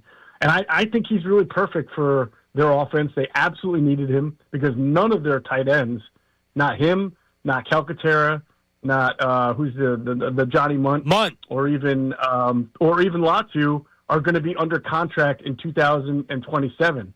So this is a position where, just like we talked about, you are okay. You can go and play games right now and be happy, but you've got to use the draft to replenish for the future. Yeah, they kicked the can last year by not taking a tight end, and they signed a bunch of guys, and it really didn't work out. So, they potentially could kick the can again. They don't have a ton of draft picks, Jeff. So, and we're talking to Jeff Mosher, Inside the Birds, Philly voice. But, yeah, they're not going to be desperate to have to draft a tight end that's going to help them this year because I don't know if there's going to be a tight end that's available that they could grab. But let's pivot back to the defensive end for a second because what's going to be available when they pick in the first round could be a defensive end, could be an offensive lineman that could replace Lane, could be a bunch of different things. But I know this, they need that an end. They need edge rush. Right now, there is a clear weakness, and I worry about it. Here's what I don't want. I don't want it to be the trade deadline, and I'm hearing that Howie's offering first-round draft picks for Max Crosby because they have such a need at edge rush, but that's more where they might be, Jeff, unless they can make a trade now. What's your sense on what the Eagles will do? Are they going to make a move, and who are some names that we could see the Eagles pursuing? Yeah, first of all, Johnny, come on. It's 2025. We got to stop calling these guys defensive ends now. Edge rushers. These are not. These are edge rushers. High motor. Linebackers. High motor. Well, I'm a 4-3 guy, so it's just kind of my nature to say defensive end. But yeah. Very old school. I respect it. But yeah, you're absolutely right. It's not like the free agent crowd. I mean, there are some good guys on free agency. I also did a thing about best available edges who are left. And there are some good, some names of guys who've been productive in this league, like Clowney. Clowney just had 9.5 sacks a couple of years ago. Kyle Van Noy is out there. He had 21 sacks in 2 years with the Ravens in 03 and 04. But again, these are all guys you would call DPRs, designated pass rushers. They come in on some third downs, they help you out, they play 20 to 25 snaps, kind of like what Brandon Graham has been for the Eagles, just unbelievable at it for the last year or two. They need, in my opinion, they need a starter. They need that Jalen Phillips edge. They told you that. They wanted Jalen Phillips. They just got outbid for him, so they need that kind of guy, and without that kind of guy being left in free agency, they'll absolutely have to look at the trade market. Jonathan Grenard's name from the Vikings has come up a lot, but they've made a lot of moves to save some cash and cap, so it would be interesting. They may have made just enough moves to be able to extend Jonathan Grenard. And then maybe if they do that, then Dallas Turner, their other edge, who's pretty good. Yeah, I think he was a first-round pick, hasn't really exploded yet. Maybe he becomes available. But that's where Howie's pretty good at finding guys who are available that you don't realize it, kind of like the way he got C.J. Gardner-Johnson from the Saints going into the season a couple of years ago. So I always tell people, man, like, you can't just look at your roster-building approach as March and April. It goes all the way down until, the last few days before the season starts. Jeff, let's spitball here for a second. And with the addition of Tariq Woolen, I like that really motivated me and made me happy at the end of the day because you just look at like what he can be. And especially when you have Cooper DeJean and, of course, Quinyon Mitchell. And, oh, by the way, on the defensive line with Jalen and Jordan Davis. Like, I get there's a hole and a huge glaring hole with the defensive end at this point in time. But, man, that secondary seems like it's going to be tough to beat. Your thoughts and what was your impression when they did sign Tariq Woolen to that new one-year deal? Yeah, I mean, you always look at a one-year deal for a guy who's done well or is young, and you say, well, why is it just a one-year deal? Why couldn't this guy get a longer-term deal? And, I spoke to a few people around the league about him, did some tape watch on him. I mean, he has unbelievable traits, man. I mean, to have his arms, I think they're close to 34-inch long arms, which for a cornerback is just ridiculous. And he runs well for a guy. Normally the tall, long-limbed corners don't run great speeds, and also a lot of them have trouble throttling down. We see this with Keely Ringo. He's a tall physical corner, but on in-breaking routes and hard out-breaking routes, you can see he really struggles to flip his hips. But Tariq Woolen doesn't do that. But for whatever reason, he has mental lapses in games, and he struggles on the deep ball, which is surprising for a guy who has his speed and his length. If you go back to the Super Bowl, you remember they were killing the Patriots, and the Patriots were just looking for some way to get back in the game, and May threw that touchdown to Mac Hollins in the third quarter, I think it was, and that was on Woolen, who from the start of the snap was not even in position. He had to run over to defend Hollins, and I'm not quite sure why. I've watched it a million times. That's his guy. He always plays the field side. Witherspoon or Joe played boundary. So he was late to get there, and then he completely just got lost on the ball while it was in the air. You remember he used to be a wide receiver in his college career, and he transferred over to corner. And I think ball tracking and seeing the ball coming down the air is probably a reason why he was not maybe didn't continue as a wide receiver. So he's got some issues there, but there's no question that when you put him in a backfield, right, with Quinyon Mitchell, with Cooper DeJean, Andrew Makuba, you've got good playmaking talent there. You've got length at that position. You're going to have narrow passing lanes for the quarterback. So there's upside here. They'll use him probably like the way they use Adoree, meaning in base downs. They're probably going to have Cooper DeJean a corner, and then only use Tariq Woolen and nickel. I say only, that's still 70% of their defense. But that's how Seattle wound up using him. They didn't play him much on base downs. He's not a very good run defender or a tackler. But certainly against the pass, there are some really obvious traits that should help this defense. So Jeff writes, it probably took you hours to write this piece on free agent wide receivers, and then they sign a free agent wide receiver as soon as you post it, right? Hey, but at least they signed one that it's worse when I spend hours coming up with like 6 guys and then none of them get signed. So. All right. Well, check that out. You can learn a lot about Hollywood Brown. That's available right now on the Philly Voice, and of course, check out Inside the Birds with Jeff and man. You got how many people you've working for you over there? A ton of people. It's great Eagles coverage. Lots of people, lots of folks. He even had a great one-liner about the 76ers the other day. What is that? It was based off of the 49ers having the issues keeping people healthy due to what the power plant that's out there by the practice facility, Jeff. Yes, I was wondering if there was what is it called, a transfer station or something near the Camden facility. The way they fix his game. Most does it all, man. He's not just a Birds guy. He Power lines by the facility, you're saying? Yes. That makes sense. Yep. All right, Jeff, great stuff as always, buddy. Certainly worth an investigation. See you guys. All right, buddy, we'll talk to you. There you go. There he is. Look, I come back to that signing for Tariq Woolen. And, look, I get it. He kind of took a little bit of a backseat, especially down the stretch with the Seahawks this year. That defense was great. But it's put yourself in this position on this defense, and, of course, what your market was this past offseason. Your agent's telling you what it was. I think that's a tremendous get by Howie. Yep. I'm excited about it. Well, I mean, there's very little risk. It's 1 year. If he's great, then maybe you think about bringing him back. Maybe he leaves. If he's not great, all right, like you need to find a corner, but they're gonna have. I mean, Dory Jackson may be available to bring in his insurance, right? I'm just saying. It was good money though, right? I mean, he got $12 million. $12 million. Well, I think it was one of the up to $12 million. Oh, we're up contracts. Yeah. I'm just shocked that Dory Jackson hasn't landed something big after this season. Played on one of the best defenses in football. I mean, listen, some people say that he was the unsung hero of the team. That some person was me, but some people. Doesn't matter. You could be his agent. Well, it's similar to Otto Kemp, where sometimes you just become the face of something, and Otto Kemp hit another home run yesterday. How about it? Yep. Is your board not working? Sean's board's not. Oh, how does that happen? Hate to do it. I don't know. The volume's up. No, it's not firing. Yep. There you go. Three-run homer yesterday, Ray. Great stuff. Great Just piece saying. in the Inquirer. Did you read that? I did. Absolutely. I don't know who wrote it. I'm not familiar with her game, but I am disappointed because he's going with the beard. Connor Thomas was also going with the beard instead of just the mustache. And then yesterday I chastised him. So what are you doing? Don't be like Otto. And he shaved it, so he had just the mustache today. Lachlan March. Lachlan. Lachlan. Yeah, she's been covering the team. Oh, okay. Yeah, she stepped in for Alex Coffey. Yes. Oh, gotcha. Lachlan. That's an interesting name. Lachlan. Maybe your next child. Whoa, I'm got the letter back. We're good. No more. The snip worked? Yes, it did. Lachlan, Okay. though. Girls are hard to name. Huh? No. I take that back. My boy was hard to name. That's right. We had a bunch of girls' names. Easy. Kendall was easy. We had a bunch of other ones. Boy, man, he was tough. Lane was tough. What were the finalists? Oh, God, dude. Saquon. Okay. Jalen and Lane.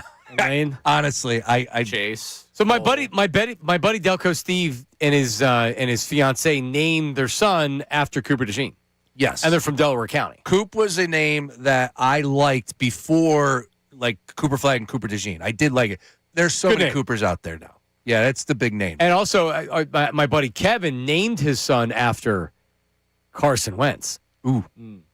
I dig it. Carson's a good name, so you don't have to admit that it was after Carson Wentz. He named his son after Carson Wentz. Yeah, I want Carson Strong. If he's listening, right. I want to take that back. I feel bad about that.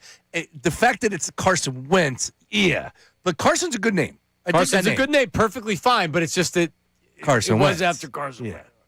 Well, and Lane was after Lane Johnson. Lane Johnson. Sean's son. How about that? Some people would say they don't win the Super Bowl without Carson Wentz. So really, it's you don't have that ring without Carson. You know what's crazy is that if this was 6 months ago or like a year ago or a year later, whatever, Connor Stallions might have been the name. The dude from Heated Rivalry. Well, I don't even know his real name. Connor Story. Okay, we'll just call him Connor Stallions. You want to see a picture of these guys from Oscars? You know what's crazy? I didn't know the name of that hockey player, but I knew who Connor Stallions was. Why I don't know, but it's just that's what I follow. I want to show you this. This is what my wife is all up infatuated with. These two guys. Look at what they were rocking on the red carpet. Do you think I can get away with that? No. Oh my God. Oh yeah.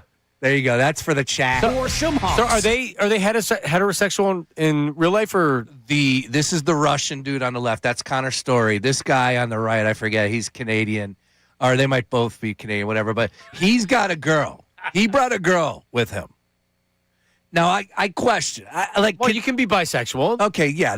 I would get to that. That's my point. Is like, I don't know. No judging here. It's 2020. No judgment. But man, as a straight man to rock that, sure. God bless you if you can do that. Yeah.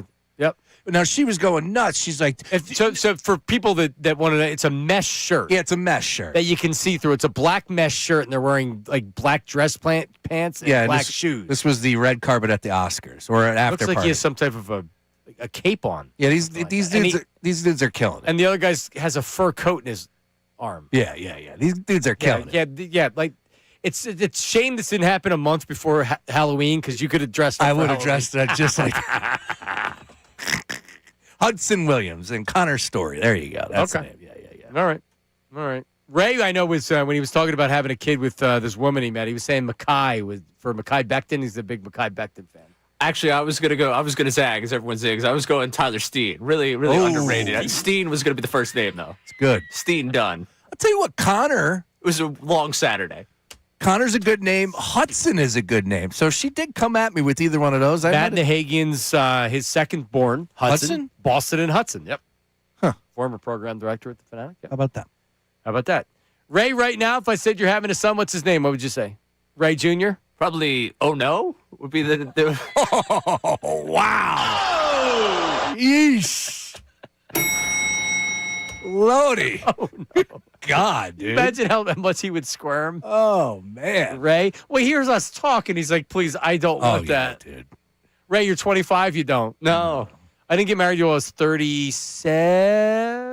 Right around there for me, too. Yeah. Oh, I man. was fine with it. I need to take care of myself a little bit before I can take care of someone else. You got plenty of time, right? Yeah. Just done changing diapers, dude. I just can't hang with it anymore. Yeah. I'm lucky I'm not a little younger. I'd have another one. Oh, my goodness. You're crazy. No, I miss them. Because Bella, she still needs me, and I was in her because she was scared of the leprechauns, and she was waking up all night. So I eventually just went and stayed in her room and slept in her room because she was worried. She went to bed. She's like, Daddy, I don't want the leprechauns to come in my room. I said, you don't have to worry.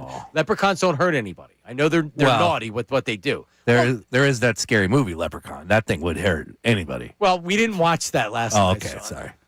Where Warwick Davis played the leprechaun. Sean's there comforting her like, well, you do have valid concerns. Wow, Jennifer Aniston was in that movie, too. So it's a throwback. Ray, why didn't you wear the Tebow jersey today? It's dirty. Right. Yeah. It smells like smoke, I'm told. That's a good smell. There was a couple heaters. It was a long Saturday. See that? He's admitting to smoking on Saturday. Ray. Yeah. Come on, man. You can't be smoking cigarettes. No, Why you not? can't be. I totally agree. That's why they're European. He's a play-by-play announcer. I think you can do it if you're a Helps the play-by-play. voice. Yeah, absolutely. Helps the It does. You should. The guy in front of me at Wawa ordered 2 packs of menthols. And his voice, I was like ready to grab my voice and be like, "Yo, record one voice memo for our show." Can you do something? Oh, we got 2 bags of Marlboro Silver. Yeah, see, I'm not going to go down that path, but they said, oh, these are French cigarettes. What am I supposed to do? How many times do I find myself getting a French People cigarette? think we joke around about Ray smoking. No, We're not. He fires up some burners. Yeah. Yeah. Once every blue moon. Couple heaters. Had a couple blue moons. Heaters. All right, coming up, we have a voice memo suggestion on the Eagles. Adam Schefter audio from McAfee on A.J. Brown and Sean Brace's Filthy 4 March Madness moments. Oh! Big segment coming up next. Middays with Marks, 97.5. Now on 97.5 The Fanatic Sports Update. Eilerwood's in Philly. I'm Ray Dunn with this Fanatic Sports Update. It's brought to you by Morgenstern Medical this month and Morgenstern Hair Restoration. They're including a free Almatot treatment with your procedure. That's $1,000 free. You call 610-831-HAIR. Visit morgensternhair.com. The Eagles have signed Hollywood Brown to a 1-year contract worth up to $6.5 million. The wide receiver joins the Philadelphia Eagles after spending the last couple of seasons with the Kansas City Chiefs. Comes into a wide receiver room that has an uncertain future given what A.J. Brown and all the conversation, trade speculation that surrounds him right now. We'll keep you updated if there's anything more that happens on that front. In the world of baseball, Team USA, Team Venezuela matching up tonight in the World Baseball Classic. Venezuela with a 4-2 win over Italy last night. Johan Rojas was suspended 80 games by Major League Baseball yesterday. We spoke earlier to Scott Lauber of the Philadelphia Inquirer about the World Baseball Classic and the happenings with the Phillies. Catch that conversation one more time on our website or the Fanatic app. Sixers in Detroit tonight. Tip-off is at 10 o'clock. You catch the game right here on the Fanatic. This update is also brought to you by the Hartford Auto Insurance. Drivers 50 and over can count on the Hartford Auto Insurance for protection that brings peace of mind. The Hartford, your protection is their passion, provided by the Hartford Insurance Group Incorporated. I'm Ray down to your home for the Sixers, Flyers, and the Union. 97.5 The Fanatic and the Fanatic app.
I will be there at 6 o'clock. Don't you worry. I will be of sober mind. Don't worry. 6 o'clock meeting?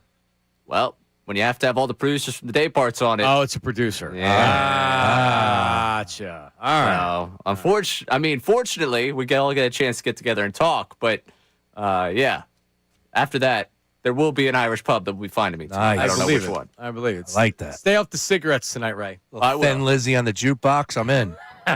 How do you know this? Come on, dude. That's what I do. Yeah, but how's he know it? Yeah, so believe me, Sean's got special talents. Yeah, certain departments. Some would say that. All right, let's. We have a voice text on the Davis Honda text line. Davis Honda, feel the Davis difference at Davis Honda in Burlington. What do we got there, Ray? Hey, this is Matt the plumber. Trade A.J. Brown to the Rams. Get Pukachua, whatever the hell his name is. He's a good possession receiver, goes across the middle. The Rams are concerned about signing him to a long-term contract, and they don't think they will. And I think Howie would love to have him. I'm a plumber, by the way. Yeah? What's his first name again? I think he was talking about Pikachu. Matt the plumber's a plumber. Yeah. Was he saying Puka Nakua? Yeah, the Rams aren't moving him. No. And they may have concerns about signing him long-term, so you know what I would do? Sign him long-term. Or trade him for multiple first-round draft picks. Yeah, he's a maniac off the field. You're starting to see a little bit more and more of his personality show up on the timeline, which I wouldn't necessarily say is a good thing. That doesn't scare me one bit. You know what does scare me? The fact that he's a maniac on the field. He is. That doesn't scare me. Exactly. Like I love him. I'm rewarding him. Oh, yeah. He's the type of guy that is not running out of bounds. All right, so for example, no. But he stayed healthy, right? He didn't miss time last year. He's unbelievable. He's incredible, dude. Yeah. I fully like Jalen Carter. I think you need people that have that little bit of a lost loose wire. Sure. On defense, Nakua is that guy on offense. You need a guy with edge. He plays with major edge. Played in 16 games last year. Still 166 targets, 129 grabs, 1,700 yards, 10 touchdowns. Christ. Does it on running, too. He had 10 carries rushing, 105 yards, 1 touchdown on the ground. And he's not, when's he, what year will this be his final year? He's only been his in third. This is fourth year coming up. So he's a free agent after this season. That's that's a 5th round pick that I don't know if you'll ever beat. In the grand scheme of things, long way to go until that conversation gets understood. Yeah, but he's 5th round one of the top wide receivers in the league, easily. I think is he the best? You can make the case. It's him and Chase. Choose. Flip a coin. For me. I may take him. I'm with you. I might. He's that good. All right, let's what do we got here coming up here, Sean? What do we got? We're not doing voice memo. That was a voice memo. All right, Let's go. Yeah, the Filthy Four. We're talking some college hoops. March Madness, John Marks. What do we got? All right, so I said, you know what? Off of yesterday's conversation, why don't we pull out, of course, with the Final Four, the 4 being the key number here, 4 highlights from the tournament that we all remember, all right? And, of course, one of them is going to be a great call, a couple local connections. Let's go. Number 4 on the list, Ray. We open up with an upset. Now, Virginia has been defeated a few times. Remember, 1-16 back in 2018. However, the call is the one that stands out the most with this one. Let's head back. March 16, 2023, first round. Furman stuns Virginia at the buzzer. Kevin Harlan on the call. They're playing with 4 guards, and the 4 guards out there, along with Cedric, are their best free throw shooters. Clark in a straight check. Oh, he didn't need to do that. He threw it away. Hill, Pegues. Furman leads. Timeout, Virginia. Did we just see what we think we just saw? Wow. And remember, they had the booth cam, and all those guys were falling over each other. 2.5 seconds left still on the clock there, but still, we understand. Furman upsetted Virginia 68-67. Number 3, let's talk about some natties here. 2008. Yeah, I was on the wrong side of this one. I had Memphis. Kansas trailed by 9 points in regulation. Coach Cal, do something. But he couldn't. Of course, Derrick Rose tried his ass off for Memphis, but his name is Mario Chalmers. They must make one here to extend the game. Collins driving, almost lost the handle. Chalmers for the tie. Got it! The 10 seconds. Unbelievable. Yeah, they tied it up, went to overtime, rest history, 75-68, Kansas. Chalmers. Yep. Mario's Miracle for those keeping score at home. Mario's Miracle. Yeah, I was on the wrong side of that one. All right, number 2. Bang me. 2 for Tuesday style. 2016 National Championship. The Tar Heels of UNC and Villanova. 6 seconds on the clock. UNC almost turns it over. However, it leads to an unbalanced 3 by Marcus Page. Let's have a listen. It's Barry. Who had the hot hand from 3 in the first half. They're going to have to do something from the outside now. It's Page off balance. Puts it up. How did he do that? Ties the game with 4.7. They go length of the court with Archie Diacono. 3 seconds at midcourt. Jenkins gives it to Jenkins for the championship.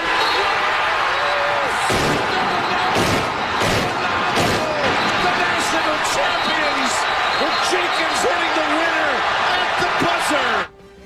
Jay Wright, one word, bang. About as cool as it gets. Nice and calm. I mean, I'm ducking right now. I know the guns are coming. Jay, unbothered. Villanova, National Championships 2016. We know what took place after that. 2018 champions as well. All right, finally. This was fun to go back and check this game out. This is the greatest game in college basketball history. Remember, Duke already won the national championship the year before. We head to the Spectrum. Leitner scores 6 straight points to give the Blue Devils a 102-101 lead in overtime. Sean Woods for Kentucky hits a running floater, puts Kentucky up by 1. 2.1 seconds left on the clock. What's going to happen? Here's how it sounded. You know, one of the things I've seen Duke do in the past in situations like this is try for the quick pass to half court and call a quick timeout so they can get in better shooting range. There's the pass to Leitner. Puts it up. Yes!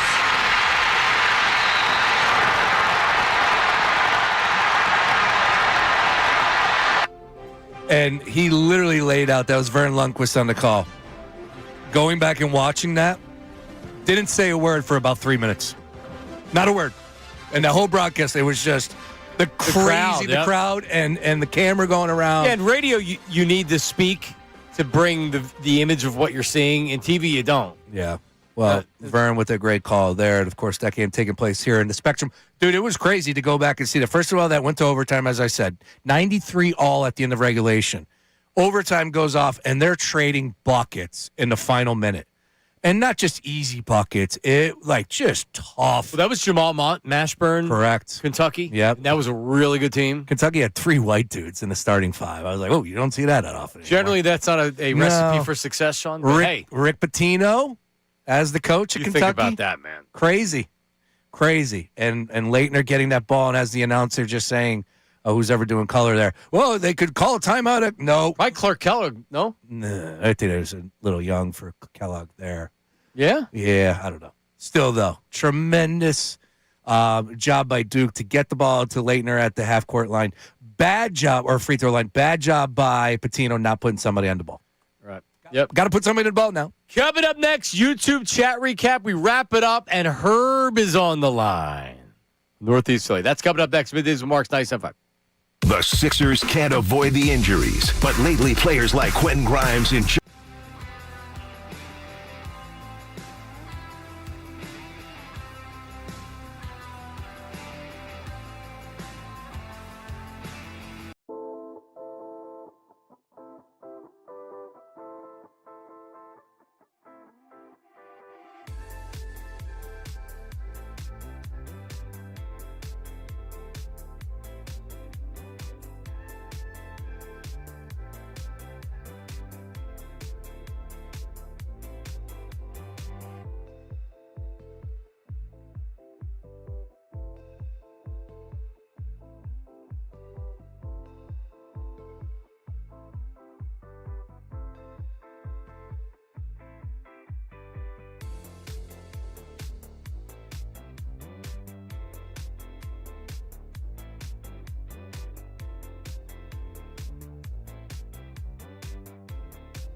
All right, we're back. It is Middays with Marks, 1 o'clock hour of the program. Is always sponsored by Morgenstern Hair Restoration. Great team stick together. So does great hair. Morgenstern Hair Restoration championship results. Visit morgensternhair.com or call 610-831-HAIR. You may have noticed in the for Team Italy, Dante Nori. Oh, yeah. The Phillies farmhand, former first-round draft pick, 2024 first-round draft pick, 2 home runs. Let's go. He looks better than Bryce Harper. Somers saying he's better than Bryce Harper. Yes, A-Rod waxing poetic about him. Remember the name. He said he was speaking to general managers that were saying, we want that guy. And he just turned 21, so he's like 21 and a half. He's going to start the season, I believe, in Reading this year. But he's only 5'9". So he really is a leadoff hitter. But last year, in a couple different stops, he batted .261, 4 homers, 12 triples, 52 stolen bases, 75 walks, 85 strikeouts. So in other words, he has a very good approach at the plate for being that young and walking almost as much as he strikes out. Yeah, he should hit the top of the order. That's great. Well, I'm glad that they pulled the trigger on him. Still upset, especially learning a little bit more about Kevin McGonigal, I believe, is if I'm pronouncing it right. Ray and I were talking about this last week. The kid for Bonner, who they ended up skipping out on because I guess he's a little bit too small. And, he's a stud. He's going to be an absolute beast at the professional level for the Tigers. So at least the Phillies got one right there. Right. All right. And by the way, since you mentioned high school basketball, the game you saw, did Goretti win the game or they lost the game? But it was one of the games that you went to. They might have lost. Yeah. It was. Yeah, I think they lost to Judge, if I'm not mistaken. Well, do you know who else they lost to? The Upper Moreland Golden Bears in the state playoffs. How about that? Oh! I bet your boy Beef didn't even know about that. Defending state champion Newman Goretti. How about that? Upper Moreland, a small suburban school. Yeah. How about that? Very cool. So I don't know. That was over the weekend. So they play again. I believe it'll be the semis for the states. Yeah, that was the quarters. So shocked that Upper Moreland has turned themselves into a basketball school. But God bless them. Congrats to the Golden Bears. You can thank Beef for that. He started, he was able to keep it going in that direction. Was he a basketball player? Yeah, he was a basketball. Was he really? Yeah. Little short kid. Okay. He played D3. Did he? Yeah, he's up in Misericordia. Oh, all right. But, look, hey, he played ball there. Was he bragging to you about Upper Moreland? If I'm remembering correctly, I don't know if he played all that much at high school, but he did play. Because I think you guys had a good team. Maybe. Yeah. Not when I was there. Oh, no? Does he have a jumper? Have we missed the most obvious knockout recruit of all time? Oh, Beef? Yeah, dude, we can get Beef on the squad. All right, he's in. He's kind of a part of the show. Yeah, we he's talk definitely about Beef all the time. Yeah, right. I was going to say, we talk about him all the time. Yeah. We've been soliciting knockout participants, and we never put 2 and 2 together here and got 4 on Beef. Well, Sean just said that he wasn't good in high school. He was good in college. Normally, you have to be good in high school to be good in college. That's a good question. Or play in college. Probably getting something wrong, but yeah, you're right. Are you missing out on details here? Oh, no. No, he can hoop. He can hoop. Okay. Yeah, he's a short kid. He can hoop. All right. Yeah, but the short, jumps, nothing. free throws. Right. That's it. Yep. Yeah. All right. He's on the team. Herb's coming. Let's do the YouTube chat recap. Then we'll see what Herb. It's time for the YouTube chat recap. How about filling us in? Let me tell you something else, man. Watch us live on YouTube every single weekday. I can't lie. Let me tell you something. It's the Middays with Marks YouTube chat recap. Hit me. If Ray is going to wear green for St. Patty's Day, am I the only one who's surprised he didn't wear a Jordan Love jersey? Jared from Maple Shade. Do you have one? I do not, no. Well, we need to get you one. All right, works for me. And by the way, Ricky, did I say this to you earlier that he was going to rip me for wearing this? Yes. Because the day that I wore the Eagles getup where I had the headband on, I said Ricky was calling me names, and so he's all right, fanboy. So I see him out in the hallway, and he goes, call me a clown. Wow. Yeah. That ain't right. And I was like, and we correctly predicted you were going to rip me from what I'm wearing. And I'm dressed festively today, right? I'm funny how? I mean, funny like I'm a clown. I'm wearing all green, if you haven't seen. Yeah. And Silvana asked, how is Ray dressed today? And I said, you're wearing an Eagles jersey, so it's kind of fugazi. And she said, well, I'm surprised Ray didn't get a leprechaun outfit. Ooh. Yeah. I'm surprised, too. That really plays to the personality. Well, I mean, maybe she's just saying that you'd play it up a little bit more rather than just throwing it. It's like for Halloween, showing up in an Eagles jersey, that's not a real costume. That's showing up today in an Halloween? Jersey. No, but you get my point. It's not really trying. Can we take a picture of you putting your fist up like a leprechaun, though? Because I don't want to be a Notre Dame guy. I don't like Notre Dame. I just want that for today. Would you agree that that's about the least amount of effort you can put into? Yes and St. Patrick's no, Day? because dude, everyone was wearing an Eagles jersey on Saturday. Okay. I mean, you got an Eagles headband on. Well, because it's green, but I also have an Eagles shirt on because it's green. But He's I also wearing have, an Eagles jersey because it's green. I have two. That's I have true. two necklaces, And you have the teardrop. I have a teardrop tattoo. Tattoo that's a 4-leaf clover. I'm wearing a shirt that's not an Eagles shirt that's green. Next time, just get a pound Guinness for the entire 4 hours. Hey, look. That'll be the program. I'm in. Are you fasted? I can drink car bombs faster than almost anybody in the country. Yeah, I would bet you'd beat me in the car bomb drinking. I'm a big beer fan. chugger. I'm a beer chugger. Okay, you get me in that. I can chug beer. And I can chug car bombs. Yeah. At least I Good used stuff. to. I had one on Saturday. A car bomb? Yeah. That's how we started the day. It was Starting to get that itch. I might have to get out there today. I could do a car bomb right now. All right, what's next? Man. Soon we're going to get John's wife saying that Brace is her favorite host at the station too. Randy from the YouTube chat. Yes, Randy. I love it. Very nice. Is there any marriages that Sean's not going to ruin here? Bill and Bridget. It's actually why I'm single. I'm too afraid. Great. That is great. Get The married. Kincades have been broken up by Sean. That is great. Oh, Who else is married here? That's so funny. Salciunas' wife hasn't taken Oh, no, yeah. At least that we know about. His wife hasn't tuned in yet. I don't think so. All They're right. up early. They're up early. All right, I'm watching you, Brace. What's next? If AJ does get traded, can the Eagles give Hollywood number 11? I would hate to have to get rid of my $15 Eagles jersey from China. Jared from the YouTube chat. And I have an AJ Brown jersey at home. It's never been worn. I think it still has the tags on it. I would, but do you really want to wear a Hollywood Brown jersey? I don't. I mean, look, if you have an AJ Brown jersey, not to say you got it his first year, he's had a pretty good run here. So I think you got a good run out of that jersey. So you should buy a new one. Is my point. Yeah, and it's still cool to have the AJ Brown jersey. You can Absolutely. bust it out. It's a throwback. He was in 2 Super Bowls. Greatest receiver in franchise history, according to Ray. Yeah, I guess you could have that conversation. All right. I say T.O. Well, it's a year and a half. Greatest receiver. All right, any more? John doesn't know how to pick winners for contests. Keeps flip-flopping. He's like Nick Nurse not knowing how to use McCain. If Bayless from the YouTube So chat... the one at random was actually 4, with the backup being 3 in case we didn't get 4 correct answers. So that's why we had to go with 3. You know, when we were just talking about the announcer cam for T-Mac, we need an announcer cam when John's hosting game shows. Do we? Yeah, I think it's like, you know, you're like Picasso. You're painting. It's called YouTube. Oh, okay. Yeah, that's right. I You guess want they a tighter shot? Yeah, to tighter John? shot. You want like the lower angle? The game show cam. Do you know also needs a cam? Herb in Northeast Philly. Hi, Herb. What's up, Johnny Mark? All right, hang on a second, buddy. All right, let's finish it up, right? You got any more? You can do more. My place is looking for a part-time dishwasher. Anyone know a midday host looking for extra work? Andy from the YouTube chat. I don't have any more time. I was doing dishes. I got home yesterday. My sister-in-law, brother-in-law, and their 3 kids are over because my wife has convinced them we need to shelter in place because the tornadoes are coming. They came last night. Well, they came last night, yeah. Midnight So they're hour. like there, and they're talking about going in the basement. I'm like, but it's not even raining out. What are we doing? So you had to do extra dishes? Well, there was dishes there, so now I'm like, all right, I'm going to do dishes because Dude. there's kids all over the house. Paper plates. Paper plates.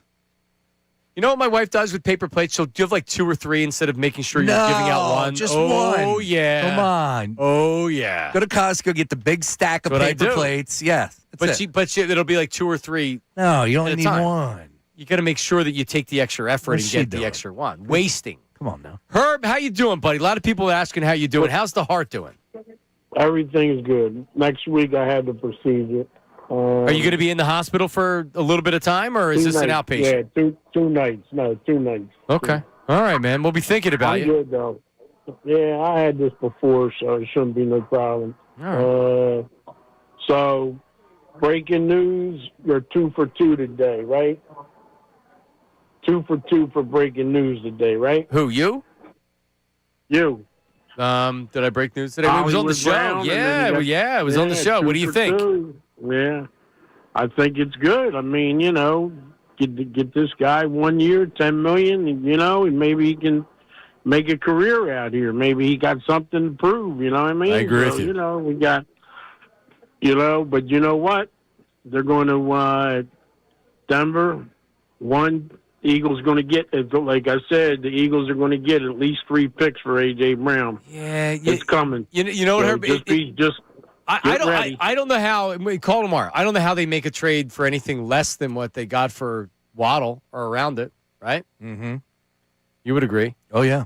G Risky checks in on Instagram and says, I saw Ray at Drinkers on Saturday night wearing a Jets jersey. I think it was Lavertius Coles or Wayne Corbett. Yeah. No, it was Tebow. The eyes. You did see me at Drinkers? By that point, good God. You didn't see anything at Drinkers. That wasn't me. That wasn't even the last stop. Oh, man. All right, well, there you go. Oh. Why not a Corbett jersey?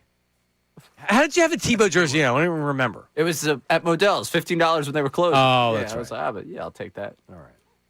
There you go. Coming up next, a very angry-looking Ricky Bottalico and Bill Calarulo.